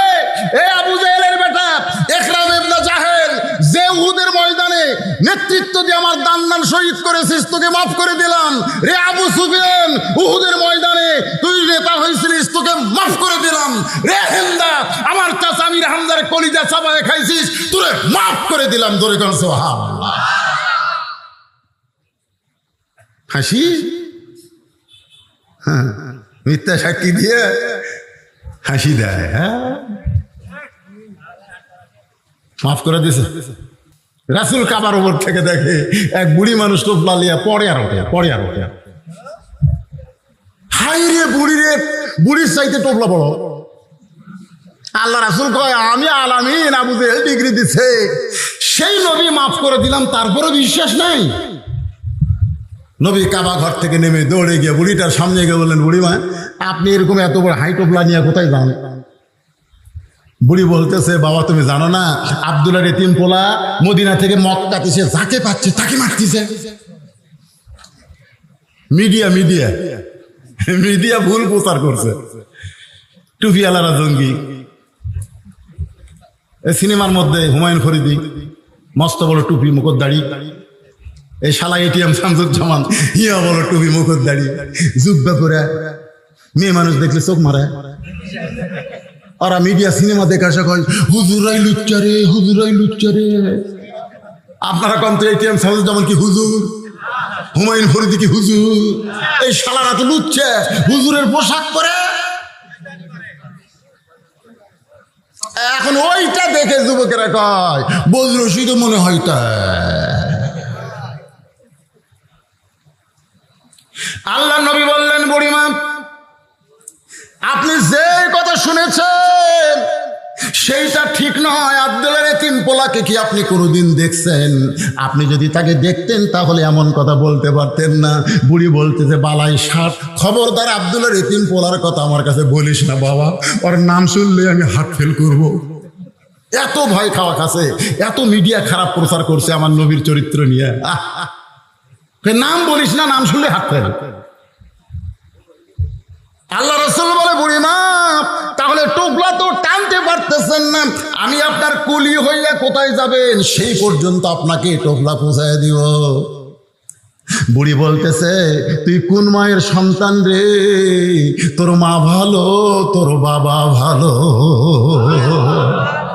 আমার পেটের 4টা সন্তান, আমার পেটের 4টা সন্তান আব্দুলের এতিম পোলার ভয়ে হামাক ছাড়িয়া দৌড় মারছে। আমি বলছি ও বাবা, এ বাবা, আমি তোরকে বুড়ি মারে আমার সাথে নে। আমার ছেলেরা বলতে বুড়ি তুই মর, তোর টান বেড়ে আমরা মরবো নাকি? আমার সন্তানের আমার ছেড়ে গেল, আর তুই কার মায়ের সন্তান আমার টোপলা টানবি? আল্লাহ রাসূল টোপলা মাথায় নিছে। বুড়ি বলতেছে টোপলা নিয়ে কি পালায়ে যাবি? নই বললেন পালাবো কেন, হাত ধরেন, হাত ধরেন। তালদার পালাচ্ছি না। বুড়ি কয় যাকবারে কুলিও পেলাম লাঠিও পেলাম, জোরে কোন সুবহানাল্লাহ। নবী আমার কুলি হয়েছে, বুড়ির লাঠি হয়েছে। পাহাড়ের গুহা পর্যন্ত এসে বলতেছে বাবা এটা হলো নিরাপদ এলাকা, এই গুহার মধ্যে আমি থাকতে চাই। আমার অসংখ্য লোক এই পাহাড়ের গুহার মধ্যে লুকিয়ে আছে, আমি এইখানে লুকাবার চাই। আল্লাহ নবী গুহার মধ্যে বুড়িটার টোপলা দিয়া বলে বুড়িমা তাহলে আপনি থাকেন, আমি এখন চলে যাব। বুড়ি বলতেছে বাবা তুমি তো চলে যাবা, যাওয়ার সময় আমি তোমাকে একটা উপহার দিবার চাই। বলে কি উপহার দিবেন? বলেন আমার টোপলার মধ্যে একটা ছুরি রয়েছে, আমার টোপলার মধ্যে একটা ধারালো ছুরি রয়েছে, এই ছুরিটা আমি গোপনে রাইখা দিছি। যদি আব্দুল্লাহর এতিম পোলারে পাইতাম তাহলে ওর বুক বরাবর আমি বসায় দিতাম। আমি আব্দুল্লাহর পোলারে পাইনি, তুমি যদি পাও এই ছুরিখানা তার বুকে বসায় দিও। নবী বুড়িটার ছুরি নিয়ে কান্দের বলে মাবুদ মক্কার মিডিয়া রাহমাতুল্লিল আলামিনকে এমন ভাবে প্রচার করেছে একটা বুড়ি পর্যন্ত তার বুকে ছুরি মারতে চায়। এখনো পৃথিবীর সব মিডিয়া কার দখলে? ওই ইহুদি খ্রিস্টান হিন্দুকের দখলে। জোরে করে কত কথা কর না কেন? এখন কিছু মিডিয়া আমাকে ওয়াজে যে রেকর্ড করতেছে, হ্যাঁ এর জন্য দোয়া করার দরকার আছে না নাই? এরা কোনো গানের অনুষ্ঠানে যায় না, এরা বক্তাকে খুঁজে খুঁজে বক্তার ওয়াজগুলো এরকম মিডিয়ায় ছাড়তেছে, যার কারণে বদরশিদে আজকে বাংলার লোক দেখতেছে। আমাদের বাংলাদেশের লোকেরা লন্ডন যারা আছে, আমেরিকা যারা আছে, ব্রিটেন ফ্রান্সে যারা আছে, সৌদি আরব দুবাই যারাই আছে, তারা কিন্তু আমার ওয়াজ দেখতেছে। জোরে কোন কথা ঠিক কথা কণ্ঠে। তার মোটামুটি এই মিডিয়াটা আছে, কিন্তু পেপার টেপার যা আছে ওরা মাত্র 4 জন মেয়ে মানুষ বাড়ে দাদির মতন গামছা কাজ দিছে ঢাকা ভার্সিটি। কয়জন? 4 জন মেয়ে মানুষ বলতেছে ওরা পোশাকের স্বাধীনতা চাই। 40টা মিডিয়ামকে ধরে আসে, ওইটা আবার বিশা স্পেশাল ভাবে টেলিভিশনে খবর করতেছে। 4 জন ন্যাংটা মেয়ের খবর টিভি দেয়, আর আমার মতন বক্তা হাজার হাজার মানুষ ওয়াজ করে। এই খবর কোনদিন বাংলার মিডিয়া দেখায় না। ধরে কোন কথা ঠিক কথা কর না কেন? আল্লাহ রাসূল ছুরিটা নিয়ে কাঁদতেছে। বুড়ি বলে বাবা যদি তোমার ভয় লাগে তাহলে তুমি আমার সঙ্গে গুহার মধ্যে থাকো, তোমাকে যাওয়া লাগবে না বাবা। আমার টোপলার মধ্যে অনেক খাবার আছে, আমরা 2 জন মিলে খাবার চাই। নবী কান্দের বলে বুড়িমা আপনি যাকে মারার জন্য ছুরিটা আমার হাতে দিলেন আমি সেই আব্দুল্লাহর এতিম পোলা। বুড়ি কান্দে আর চিল্লায় বলে পাহাড়ের গুহার মধ্যে কে কোথায় লুকিয়ে আছো, বের হও। আর লুকিয়ে থেকো না, লুকিয়ে থাকার জন্য নয়, বরং বের হয়ে তাকায় দেখো যেই মানুষটার ভয়ে আমরা লুকাইছি সেই মানুষটার চাইতে ভালো কোনো মানুষ দুনিয়াতে না। পাহাড়ের গুহার ভিতর থেকে সবাই মাথা বের করলেন। বুড়ি নবীর হাতে হাত দিয়ে বললেন, বাবা আমি তোমার হাতে তোমার দলে ভর্তি হবার চাই। বাদান গো, ইজা জা নাসরুল্লাহি ওয়াল ফাতহু ওয়া রাআইতান নাসা ইয়াদখুলুনা ফি দীনিল্লাহি আফওয়াজা, ওই পাহাড়ের হাজার হাজার কাফেরেরা আল্লাহর নবীর হাতে হাত দিয়ে মুসলমান হয়ে গেল। আজকে সেই নবীর কোরআন আমাদের কাছে আসে না নাই? যখন আসে না নাই, কিন্তু আমরা মুসলমান না হয়ে মুনাফিক। গোটা পৃথিবীর মধ্যে সবচাইতে বেশি মুনাফিকের দেশের নাম কি জানেন? দেখেন, আমি কর আগে কছে হায় হায় রে বাবারা, মনে কষ্ট নিয়ে না, বিবেকের কাছে আমি প্রশ্ন করতেছি। এই যুবকেরা, কারা কারা ঈশার নামাজ পড়েননি? আপনার বিবেককে প্রশ্ন করেন, কারা কারা? হাত তোলেন না, হাত তোলার দরকার নেই। যারা যারা ঈশার নামাজ পড়েননি, আপনি বিবেককে প্রশ্ন করেন। বিবেক তো সবচাইতে বড় আদালত, জোরে কোন ঠিক কিনা? আপনি যদি ঈশার নামাজ না পড়ে কোরআনের মাহফিলে বসে থাকেন, আপনি কি ফজরের নামাজ পড়বেন? তাহলে মসজিদের উন্নয়ন মানে কি? ও যে হাঁটুর মধ্যে একটা কাল্লা দিয়ে আছে, দেখেন তোর খবর কি? ও যাবে এবার বক্তা যদিও কালো হয় রে, চেয়ারের দিকে টাকা থাক।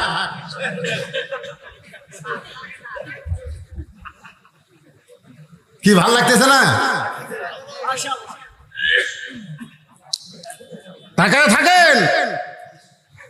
আমার মা বোনদের জন্য 4টা লাইন ওয়াজ করার দরকার আছে না নাই? আবার ওরা যাবে আর কবে, হুজুর আমাকে লাইন তুলে দিয়ে আর ওয়াজ করলো না। এই জন্য আপনারা একটু ধৈর্য ধরেন। আপনাকে অনেক ওয়াজ শুনলাম, এখন মা বোনদের জন্য 5টা মিনিট বলবো। এর মধ্যে আমরা ওটা বসে করবেন নাকি? যে হুজুর এখন মেয়ে একের ওয়াজ ধরতে আমরা চাই। আরে মেয়ে তো আমার বাড়িতে আছে, আসে না নাই? জোরে আছে না নাই? আসার সময় দাড়ি ধরে আদর করে। আমার বউ দাড়ি ধরা কয়, কখন আসবেন, কখন আসবেন? আমি কইলাম, কেন একলা ঘুম ধরে না? তো কয় না, একটা সময় বলেন কখন আসবেন, আজকে ওয়াজ কখন শেষ হবে? আমি কইলাম, আজকে ওয়াজ করে মান্দা যাচ্ছে, মান্দার লোকেরা 12টার পরে ওয়াজ শোনে না। না 12টার পরে মান্দার লোকেরা ওয়াজ শোনে না। আমি শুনি। তো আমার বউকে আমি বললাম, নাও আসতে পারি। বলে তাহলে কোথায় যাবেন? আমি বললাম, যদি আজরাইল আমার ধরে তাহলে বউ তর্কে আসা যায়। আমার বউ কান্দের কয়, আপনাকে আজরাইল ধরবে এই কথা আমার মনে হয় না, খালি পুলিশ ধরবে, র‍্যাব ধরবে, এটা আমার মনে হয়। আজকে যারা কোরআনের মাহফিলে বসেছো যুবক, এটা তোমাদের জীবনের শেষ মাহফিল হতে পারে। এশা নামাজ পড়ো নাই, তওবা করো। ফজর থেকে জীবনে একটা ওয়াক্ত নামাজ আর বাদ দিতেছিও না। ফজর থেকে নামাজ শুরু করে দাও। ইন্নাস সালাতা তানহা আনিল ফাহশাই ওয়াল মুনকার। একমাত্র নামাজই পারে মানুষকে যাবতীয় খারাপি থেকে বাঁচাই দিতে। রাসূল বললেন, ফাতেমা ওই যে একটা পাহাড় দেখতেছো? বলে হ্যাঁ। ওই পাহাড়ের পাশে কি একটা জঙ্গল দেখা যায়? বলে হ্যাঁ, ছোট্ট একটা জঙ্গল দেখতে পাই। রাসূল বলে, ফাতেমা ওই জঙ্গলের পাশে ছোট্ট একটা ঘর, ওই ঘরটা হলো একটা কাঠুরিয়ার ঘর। ওই কাঠুরিয়ার বউ জামিলা আল্লাহ তোমার আগে জান্নাত দিবে। রাসূল চমকে বলে, ওই কাঠুরের বউ জামিলা আল্লাহ তোমার আগে জান্নাত দিবে। সঙ্গে সঙ্গে ফাতেমা বলে, বাবা ওই কাঠুরের বউ জামিলা জীবনে কি এমন আমল করলো যে আমল করার কারণে আল্লাহ আমার আগে তাকে জান্নাত দিবে? রাসূল বললেন, ফাতেমা আমল যদি জানতে চাও তাহলে জামিলার বাড়ির যাও। পরের দিন আসরের নামাজের পরে ফাতেমা চুপি চুপি জামিলার বাড়ির দরজায়, মেয়েরা যখন রাস্তা দিয়ে যাবে শোরগোল করবে না চুপি চুপি যাবে? এই কথা কন, মেয়েদের কথা বলা চলবে? চুপি চুপি। মেয়েরা, আমার মায়েদেরকে বলতেছি, মা রাস্তা দিয়ে যখন যাবেন তখন এমন ভাবে যাবেন জনগণ যেন বুঝবার না পারে এটা কে যায়। এমন একটা কালো বোরকা পরবেন, বাবারে শোনেন, একের চোখ মুখ ঢাকা লাগবে, চোখের চশমা কালো, হাতত মুজা কালো, পাওয়ার জুতা কালো। অনেক মেয়েরা বলবে, হুজুর এই গরমের দিনে যদি এইরকম পোশাক পরে আপনি পরেই দেখেন, আল্লাহ জান্নাত থেকে আপনার শরীর এসি করে দিবে। যারা বোরকা পরে এরকম গরম লাগে না, যারা লাইলুদি বাড়ি করে বেড়ায় এরা গরমে আরো বগল কাটা পরবার চাই। জোরে কথা না। আর এর কে সাইজ ভাই, এর কে সোপা খোপার কোনো ঢপই নেই। আমি ঢাকার এক মাহফিলে বলেছিলাম, এই যে মমতাজ যে আমাকে রুখলে আওয়াজ করে না, আমি বলছিলাম মমতাজ মেয়ে মানুষ না মরদ মানুষ? সব লোক কয় হুজুর মেয়ে মানুষ। আমি বললাম ওর চেহারা দেখলে তো মেয়ে মনে হয় না, মনে হয় আস্ত একটা আটার বস্তা। জোরে কোন কথা ঠিক কিনা? আগা গোড়া একেবারে লেভেল। ব্যাপারটা নারীকে কোনো সাইজ দেখে রে। হ্যাঁ, আমার মায়েরা শোনেন, মা ফাতেমা চুপি চুপি জামিলার বাড়ির দরজায় ওই কাঠুরার বউ জামিলাকে ফাতেমা ডাক দেয়, বলে জামিলা, আমি নবীর মেয়ে ফাতেমা, আমি একটু আপনার ঘরে যাবার চাই। জামিলা দরজাতে এসে কাঁদতেছে। ফাতেমা কয় কান্দো কেন? বলে কান্দার কারণ হলো সারা জীবন থেকে সাধনা করেছি আল্লাহ নবীর মেয়ে ফাতেমাকে এক নজর দেখতে চাই, নবীর মেয়ে ফাতেমাকে একটা নজর আমি দেখতে চাই। ফাতেমা বললে তাহলে দরজা খুললি তো তুমি দেখা বাবা। জামিলা বলতেছে দরজা খুলবো কেমনে, কারণ স্বামী আমার বাড়িতে নাই, আর স্বামীর হুকুম ছাড়া ফাতেমার জন্য দরজা খুলতেও আমি বড় ভয় পাই। কার হুকুম? এ জোরে কথা কর না কেন? কার হুকুম? স্বামী রে, স্বামী। আমাদের গুলে স্বামী মানে স্বামী। রাসূল বলেছে যদি কোনো নারীকে আমি বলতাম সেজদা কর আল্লাহ ছাড়া কাউকে, তাহলে স্বামীর কদমে সেজদা করার হুকুম দিতাম, কিন্তু আল্লাহ ছাড়া কাউকে সেজদা করা যাবে না, এই জন্য বলা হলো না। এখান থেকে প্রমাণ হলো আল্লাহর পরে মেয়েদের কাছে সবচাইতে দামি হলো তার। জোরে কন্যা কেন? দামি কে? আরো জোরে। যারা বলতেছেন না তারা মনে হয় দুর্বল পুরুষ। বিয়ে না করলে কি হবে? করবি না? আমার মা বোনদের জন্য একটু শুনান দরকার। ডাকতেছে রোকেয়া, কথা নাই। রোকেয়া, কথা নাই। কয়বার ডাকছে? তৃতীয়বার ডাকতেছে। কি করবে? স্বামী অসহায়। রোকেয়া, কি? ওরে বাবা রে, স্বামী বসা মানুষ ভয়ে লাভ দেউছে। হায় হায়, দুইবার ডাকছে, কথা খাই নাই। তৃতীয়বার যখন ডাকছে এমন করে, আমাকে এক গ্লাস পানি দাও গো, ভরিয়া খাও, ভরিয়া খাও। আমার কাম নেই, আমার কাম নেই। আল্লাহ রাসূল বলেছেন নফল নামাজের মধ্যে বউ যদি স্বামীর হয় আর স্বামী যদি তাকে ডাক দেয়, নামাজ বাদ দিয়ে স্বামীর সামনে দাঁড়াতে হবে। নামাজ বাদ দে, শুধু ফরজ নামাজ ছাড়া অন্য যে কোনো নামাজ। হ্যাঁ, কি হলো? এই আবার কি কর?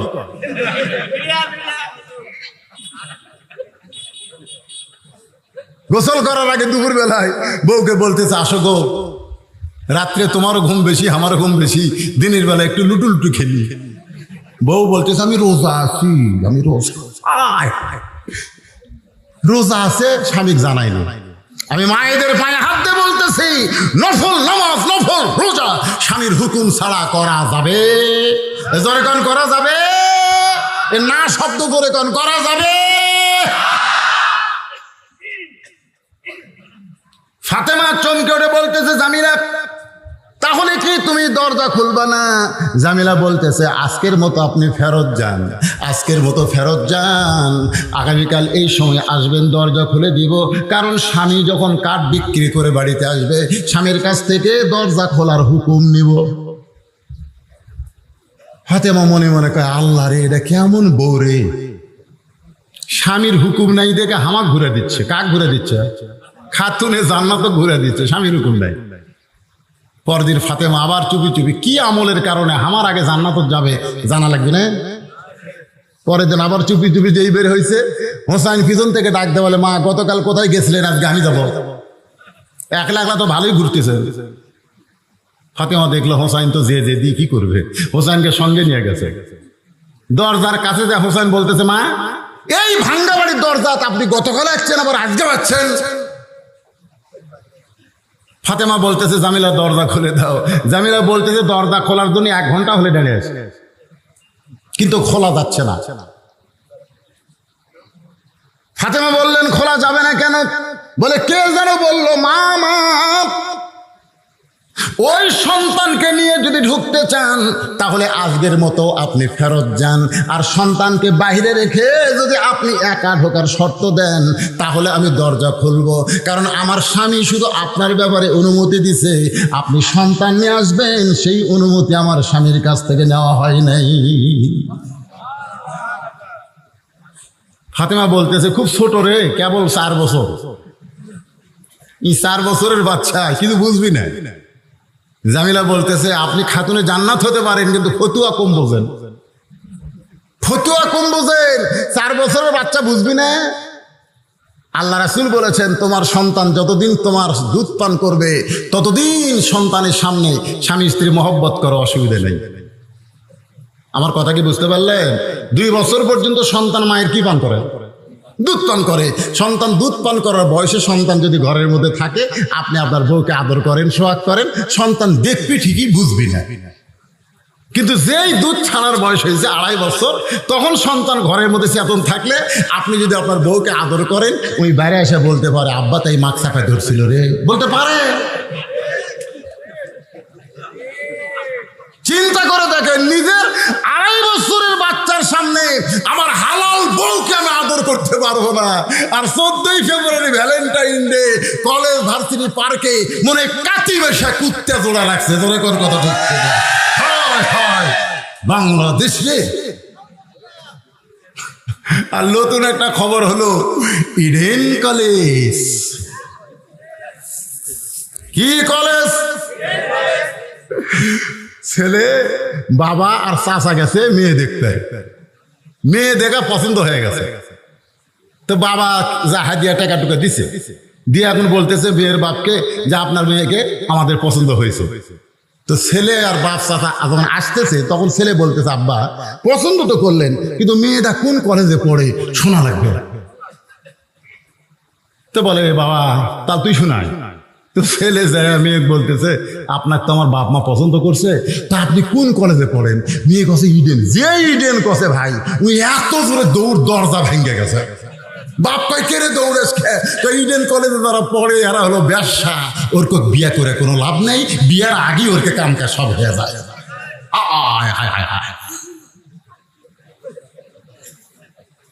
এই যুবকেরা,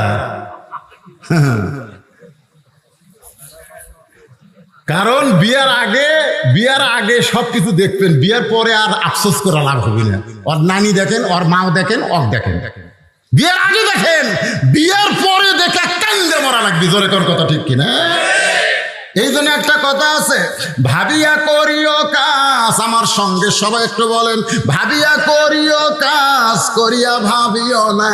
যুবকেরা যারা এখনো বিয়া করেনি, বাবা এমন একটা মেয়েকে খোঁজো যে মেয়েটার ওয়াজ আমি আপনাদেরকে শোনাইতেছি।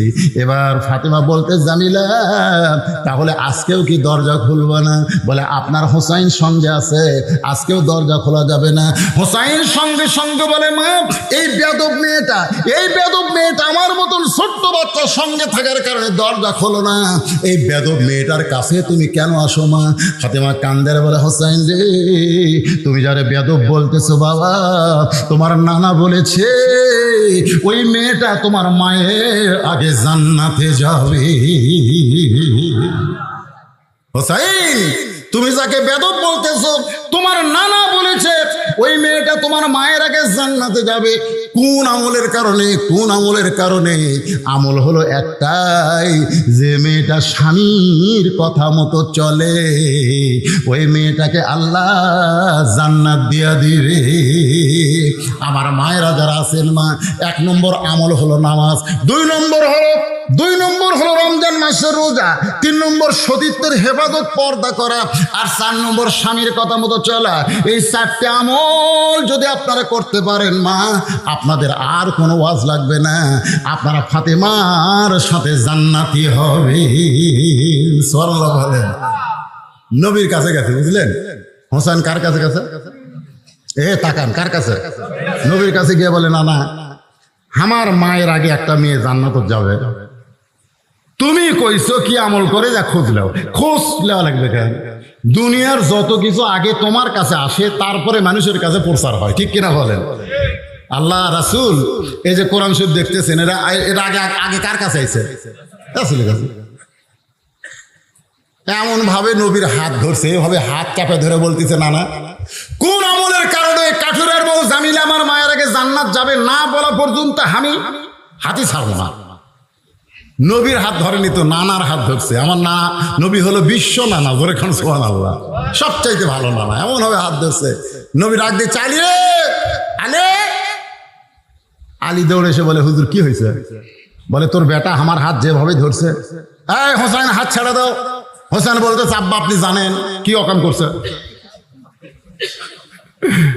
হয়তো জিব্বাত কামড় খাচ্ছে, কি অকাম করছে মানে কি? নবী কোনো অকাম করে?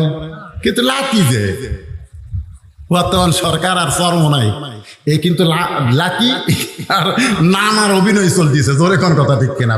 কথা বুঝতেছে না ভাই? জানেন, আমরা মিছিল যদি 400 বার করি, 100 পুলিশ আমাকে ধরে বার আসে, আর ওরা মিছিল করলে সামনে 200 পুলিশ, পিছনে 200 পুলিশ, ওরকে পহরা দেয়, ওরা মিছিল মারে। জোরে কোন কথা ঠিক কিনা? আমি কই, কে রে এত সরকার বিরোধী কথা কয়, এরপরে এরকম একটাকে ধরে না কেন? আমাকে একজন বলে, হুজুর আপনি জানেন না, নানা লাতি রে, নানা লাতি। ঠিক কথা কি হয়?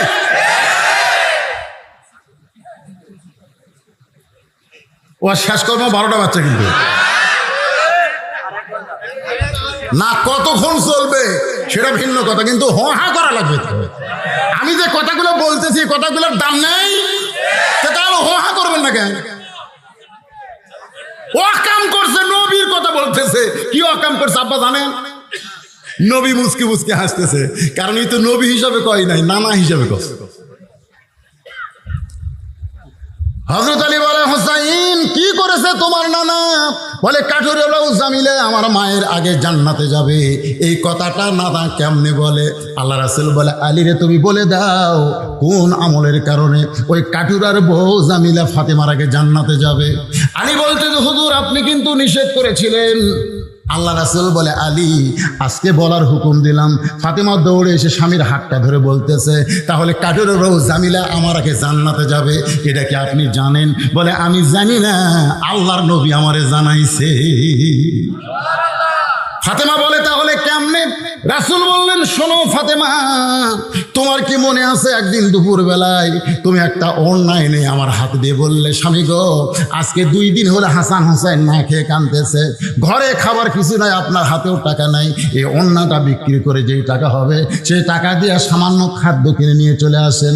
আলী বলতে, ফাতেমা তোমার ওড়না নিয়ে যখন বাজারে যাই, ওড়না তখন আমার জামার পকেটের মধ্যে ছিল, আমি জামার পকেটের ওড়না বের করার সাহস পাই না, কারণ বের করে যদি বিক্রি করতে চাই আর খরিদ্দার যদি জিজ্ঞাসা করে ওড়না কার, আমি যদি বলি আমার বউ ফাতেমার, তাহলে খরিদ্দার মনে মনে চিন্তা করবে যেই স্বামী বইয়ের দিনেই বেচা খায় সেই স্বামী হলো দুর্বল স্বামী।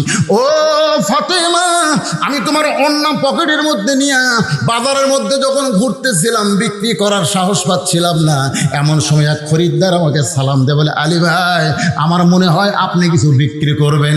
আমি আলী চমকে গেলাম, আমি বিক্রি করব তুমি কেমনে জানো? আমি তাকায় দেখি লোকটা একটা ব্যাগ বের করে আমার সামনে ধরলো, আমি পকেট থেকে তোমার ওড়না বের করে যেই ব্যাগের মধ্যে দিলাম, লোকটা একটা বার ওড়নার দিকে তাকালো না, বরং ব্যাগের মাথা ধরে আমার হাতে 6টা দিরহাম দিয়ে লোকটা চলে গেল। ও ফাতেমা, ওই 6টা দিরহাম নিয়ে আমি খাবার দোকানে গেলাম, দোকানদারকে বললাম, ভাই এই 6টা দিরহামের যতটুকু খাবার হয় ততটুকু খাবার দাও, আমার হাসান হোসাইন ক্ষুধার জ্বালায় কাঁদতেছে। দোকানদার 6 দিরহামের খাবার টোপলা করে যেই মাত্র আমার হাতে দিবার চায়, এমন সময় এক সায়েলকারী ফকির এসে আমাকে সালাম দেয়, বলে, আলী রে আজকে 3 দিন হলে আমার বাড়িতে কোনো খাবার নাই, ও আলী যদি পারো তাহলে আল্লাহর হস্তে একটু দান করো। ও ফাতেমা, আমার এত রাগ হয়ে গেল, কারণ আমি 6টা দিরহাম ওড়না বিক্রি করার টাকা দিয়ে খাবার টোপলা নিয়েছি, আর এমন সময় আমার কাছে যখন খাবার চাই, আমার এত রাগ হয়ে গেল, আমি যেন বলবো তুমি আমার কাছ থেকে সরে যাও। এমন সময় আল্লাহর কোরআন আমার সামনে দাঁড়ায় বলে, আম্মা সাইলা ফালা তানহার, আলী রে সাইলকারীকে ফিরাস না।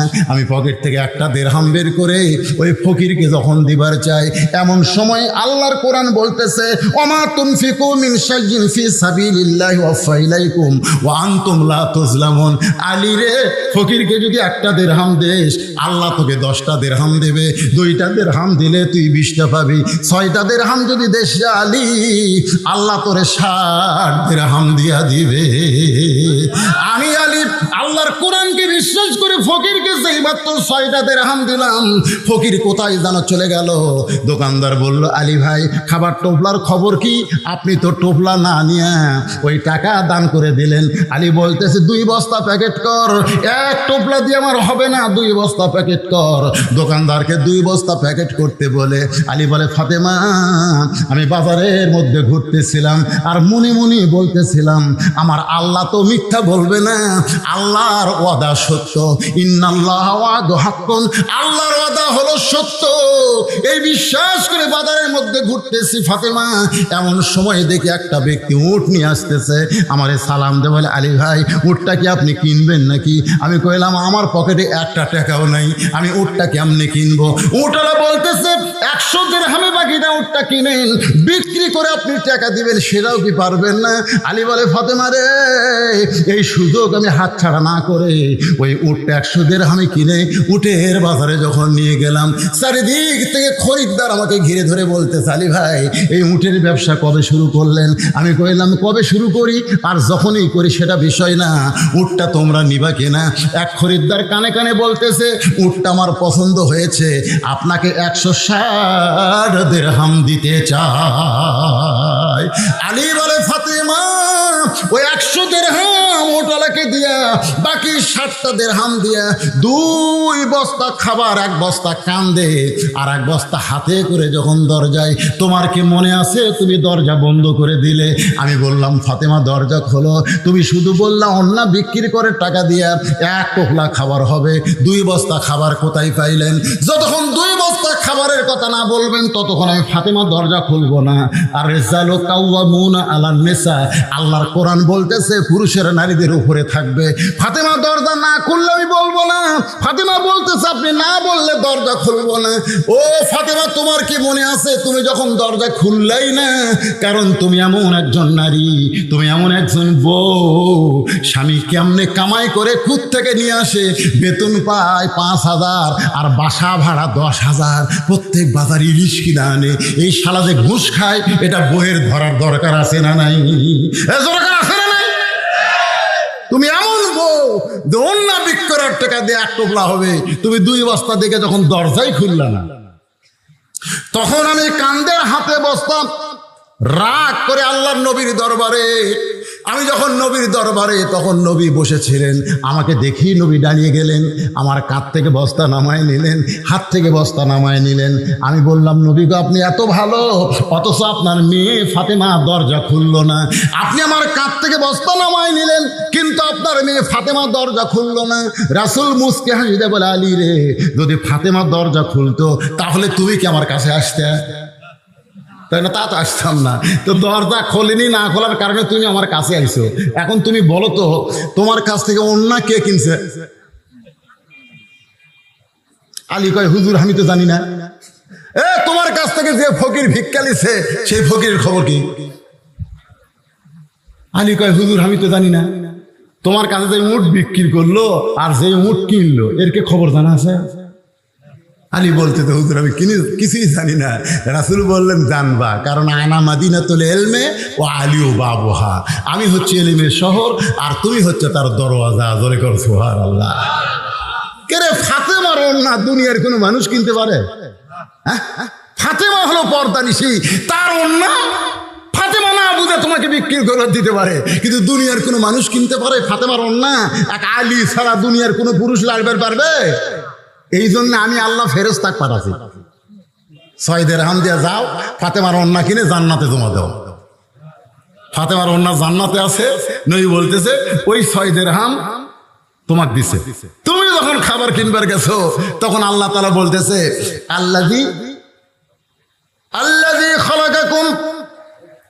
আল্লাহ সূরা মুলকের মধ্যে বলতেছেন তাবারাকাল্লাযী বিয়াদিহিল মুলকু ওয়া হুয়া আলা কুল্লি শাইইন কাদির আল্লাযী খালাকাল মাউতা ওয়াল হায়াতা লিয়াবলুয়াকুম আইয়ুকুম আহসানু আমালা। ধরে কার সুবহানাল্লাহ। আল্লাহ কয় ফেরেশতা যা ওই 6 দিরহাম দিয়ে আয়। ফেরেশতাকে আল্লাহ 6 দিরহাম দিয়ে হাসান হোসেনের খাবার কিনতেছে। আল্লাহ বলতেছে যারা আমার বান্দা হবে তাদের কাছে সন্তান আগে না, দুনিয়া আগে না, তাদের কাছে আল্লাহ আগে। জোরে কোন সুবহানাল্লাহ। লিয়াবলুয়াকুম, পরীক্ষা হবে, পরীক্ষা। দেখি আজকে পরীক্ষা আলী কাক ভালোবাসো। ফেরেশতা ফকির হয়ে তোমার কাছ থেকে 6টা দিরহাম নিয়ে গেছে। ওই 6টা দিরহাম যখন নিয়ে যায় ফেরেশতা কান্দা দেখে আল্লাহ কয় কান্দিস কেন? বলে আল্লাহ সন্তানের জন্য খাবার কিনবার চাইছিল আর সেইটা ফকির হয়ে নিয়ে আসলাম। আল্লাহ কয় এতই যদি দয়া হয় তাহলে যেই উটের পিঠে চড়ে ফাতেমা জান্নাতে যাবে ওই উটটা বিক্রি হবে যা। ওই ফেরেশতাই উটটা বিক্রি করছে। 100 দিরহাম বাকিতে আবার 160 দিরহাম কিনেছে।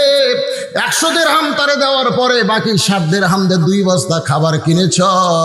ফাতেমা চিল্লায় বলে বাবা ওয়াজ তো ভালোই করতেছেন, কিন্তু জামিলা আমার আগে জান্নাতে কেমনে যাবে? আল্লাহ রাসূল বলতেছে আলী বলো বলো। আলী বলতেছে ফাতেমা শোনো, আল্লাহ তুমি জান্নাতি নারীদের নেত্রী হওয়ার কারণে তোমাকে হাঁটে হাঁটে জান্নাত দিবে না। জান্নাতি নারীদের নেত্রী হওয়ার কারণে আল্লাহ তোমাকে উটের পিঠে করে জান্নাতে নিয়ে যাবে। জোরে কোন সুবহানাল্লাহ। কিন্তু উটটা জান্নাতের একেবারে নিকটতম এসে থমকে দাঁড়াবে। ফেরেশতা বলবে আল্লাহ উট এমন জায়গাতে এসে দাঁড়ালো, এখান থেকে জান্নাতও তো পাওয়া যায় না। আল্লাহ বলতেছে উট যদি না যায় টেনে টেনে নিয়ে যাওয়া লাগবে। ফেরেশতা কয় আল্লাহ উটের কি ধরে টানবে? টানার তো কিছুই নাই। আল্লাহ তখন বলবে, আলী বলতেছে আল্লাহ বলবে ওই যে ফাতেমার ওড়না আছে, ওই ওড়নাটা উটের গলায় লাগায় দাও। আলী বলে ফাতেমা তোমার ওড়নাটা উটের গলায় যখন লাগানো হবে সেই ওড়নাটা নিচে ঝুলতে থাকবে। এখন এইটা কে টেনে উটটাকে জান্নাতে নিয়ে যাবে? এমন সময় বলবে আল্লাহ জামিলা তোমার স্বামী সব সময় দোয়া করতো আল্লাহ যে বউটা আমার হুকুম ছাড়া ফাতেমার জন্য দরজা খোলে না, আমার সেই বউটাকে তুমি সবার আগে জান্নাত দিও রে ফাতেমা। আল্লাহ স্বামীর দোয়া কবুল করে ওই জামিলাকে সবার আগে জান্নাতে কেমনে দিবে? কারণ তুমি হলা খাতুনে জান্নাত। তখন আল্লাহ বলবে উটের ওই ওড়নাটা টেনে টেনে ফাতেমাকে জান্নাতে নিয়ে যাও। তুমি মনে করবে আমি জান্নাতে যাচ্ছি, কিন্তু তোমার পা উটের পা পিঠ থেকে মাটিতে পড়ার আগে, জান্নাতে পড়ার আগে ওই জামিলার পা জান্নাতে চলে যাবে। আপনারা বলেন তো এই আলোচনার মধ্যে মা বোনদের পর্দার কথা আছে না নাই? স্বামীর কথা মানার কথা আছে না নাই? হ্যাঁ, এই মা বোনদের জন্য একটা কমপ্লিট ওয়াজ আল্লাহর রাস্তা আমি দিয়ে দিলাম। আমার মায়েরা যারা কষ্ট করে বসে আছেন মা, স্বামীকে মানবেন, স্টার জলসা দেখবেন না, জি বাংলা দেখবেন না। আর স্বামীগুলোকে আমি বলতেছি বাবা দরকার হলে প্যালাস দিয়ে ডিশের লাইন কাটে দাও, যদি বগলে জান্নাত যাওয়ার চাও। আল্লাহ পাক আমাদের সকলের জন্য কবুল করুক। সকলে বলে আল্লাহুম্মা আমিন। বাজান উঠা বসা করেন না বাজান, প্রথম মাহফিল রে, নানা ধরনের বিপদ আপদ মুসিবত আসতে পারে। আমরা একটা আল্লাহর কাছে সম্মিলিত দোয়া করব, অসুবিধা আছে? ইস্তিগফার ওয়া আস্তাগফিরুল্লাহ আস্তাগফিরুল্লাহাল্লাযী লা ইলাহা ইল্লা হুয়াল হাইয়ুল কাইয়্যুম ওয়া আতুবু ইলাইহি লা হাওলা ওয়া লা কুওয়াতা ইল্লা বিল্লাহিল আলিয়্যিল আযীম। ভাইজান এই যে শুনেন, একটা অন্ধ হাফেজ এক চেনেন আপনারা? যারা ইউটিউব দেখেন তারা দেখবেন মাঝে মধ্যে ওকে আমার সঙ্গে দেখা যায়। ও মাঝে মধ্যে 2-1টা মাহফিল আমার সঙ্গে যায়। আজকে আমার সঙ্গে আসে না, একা একা আইছে। এখানে মাগরিবের পরে কিছু সময় ওয়াজ করেছে, অন্ধ মানুষ, আধা ঘন্টা ওয়াজ করছে। 30 পারা কোরআন শুনে শুনে মুখস্থ করছে। অন্ধ মানুষ শুনে শুনে মুখস্থ করছে। আপনি কোরআনের যেখান থেকে খুশি ধরেন, ও আপনাদেরকে অনর্গল কোরআন শোনায় দিবে। শুধু কোরআন মুখস্থ করে না, কোরআনের বাংলা অর্থ পর্যন্ত মুখস্থ করছে। সে হাফেজ সাহেব ওয়াজ করতে চায় কিন্তু জনগণ দাওয়াত দেয় না। মসজিদের ইমামতি করতে গেলে কয় কানার পাশে নামাজ পড়বো না। মুয়াজ্জিনি করতে গেলে কারেন্টের যুগ, সকেট ঢুকাতে লোক ঢুকে মরে থাকবে।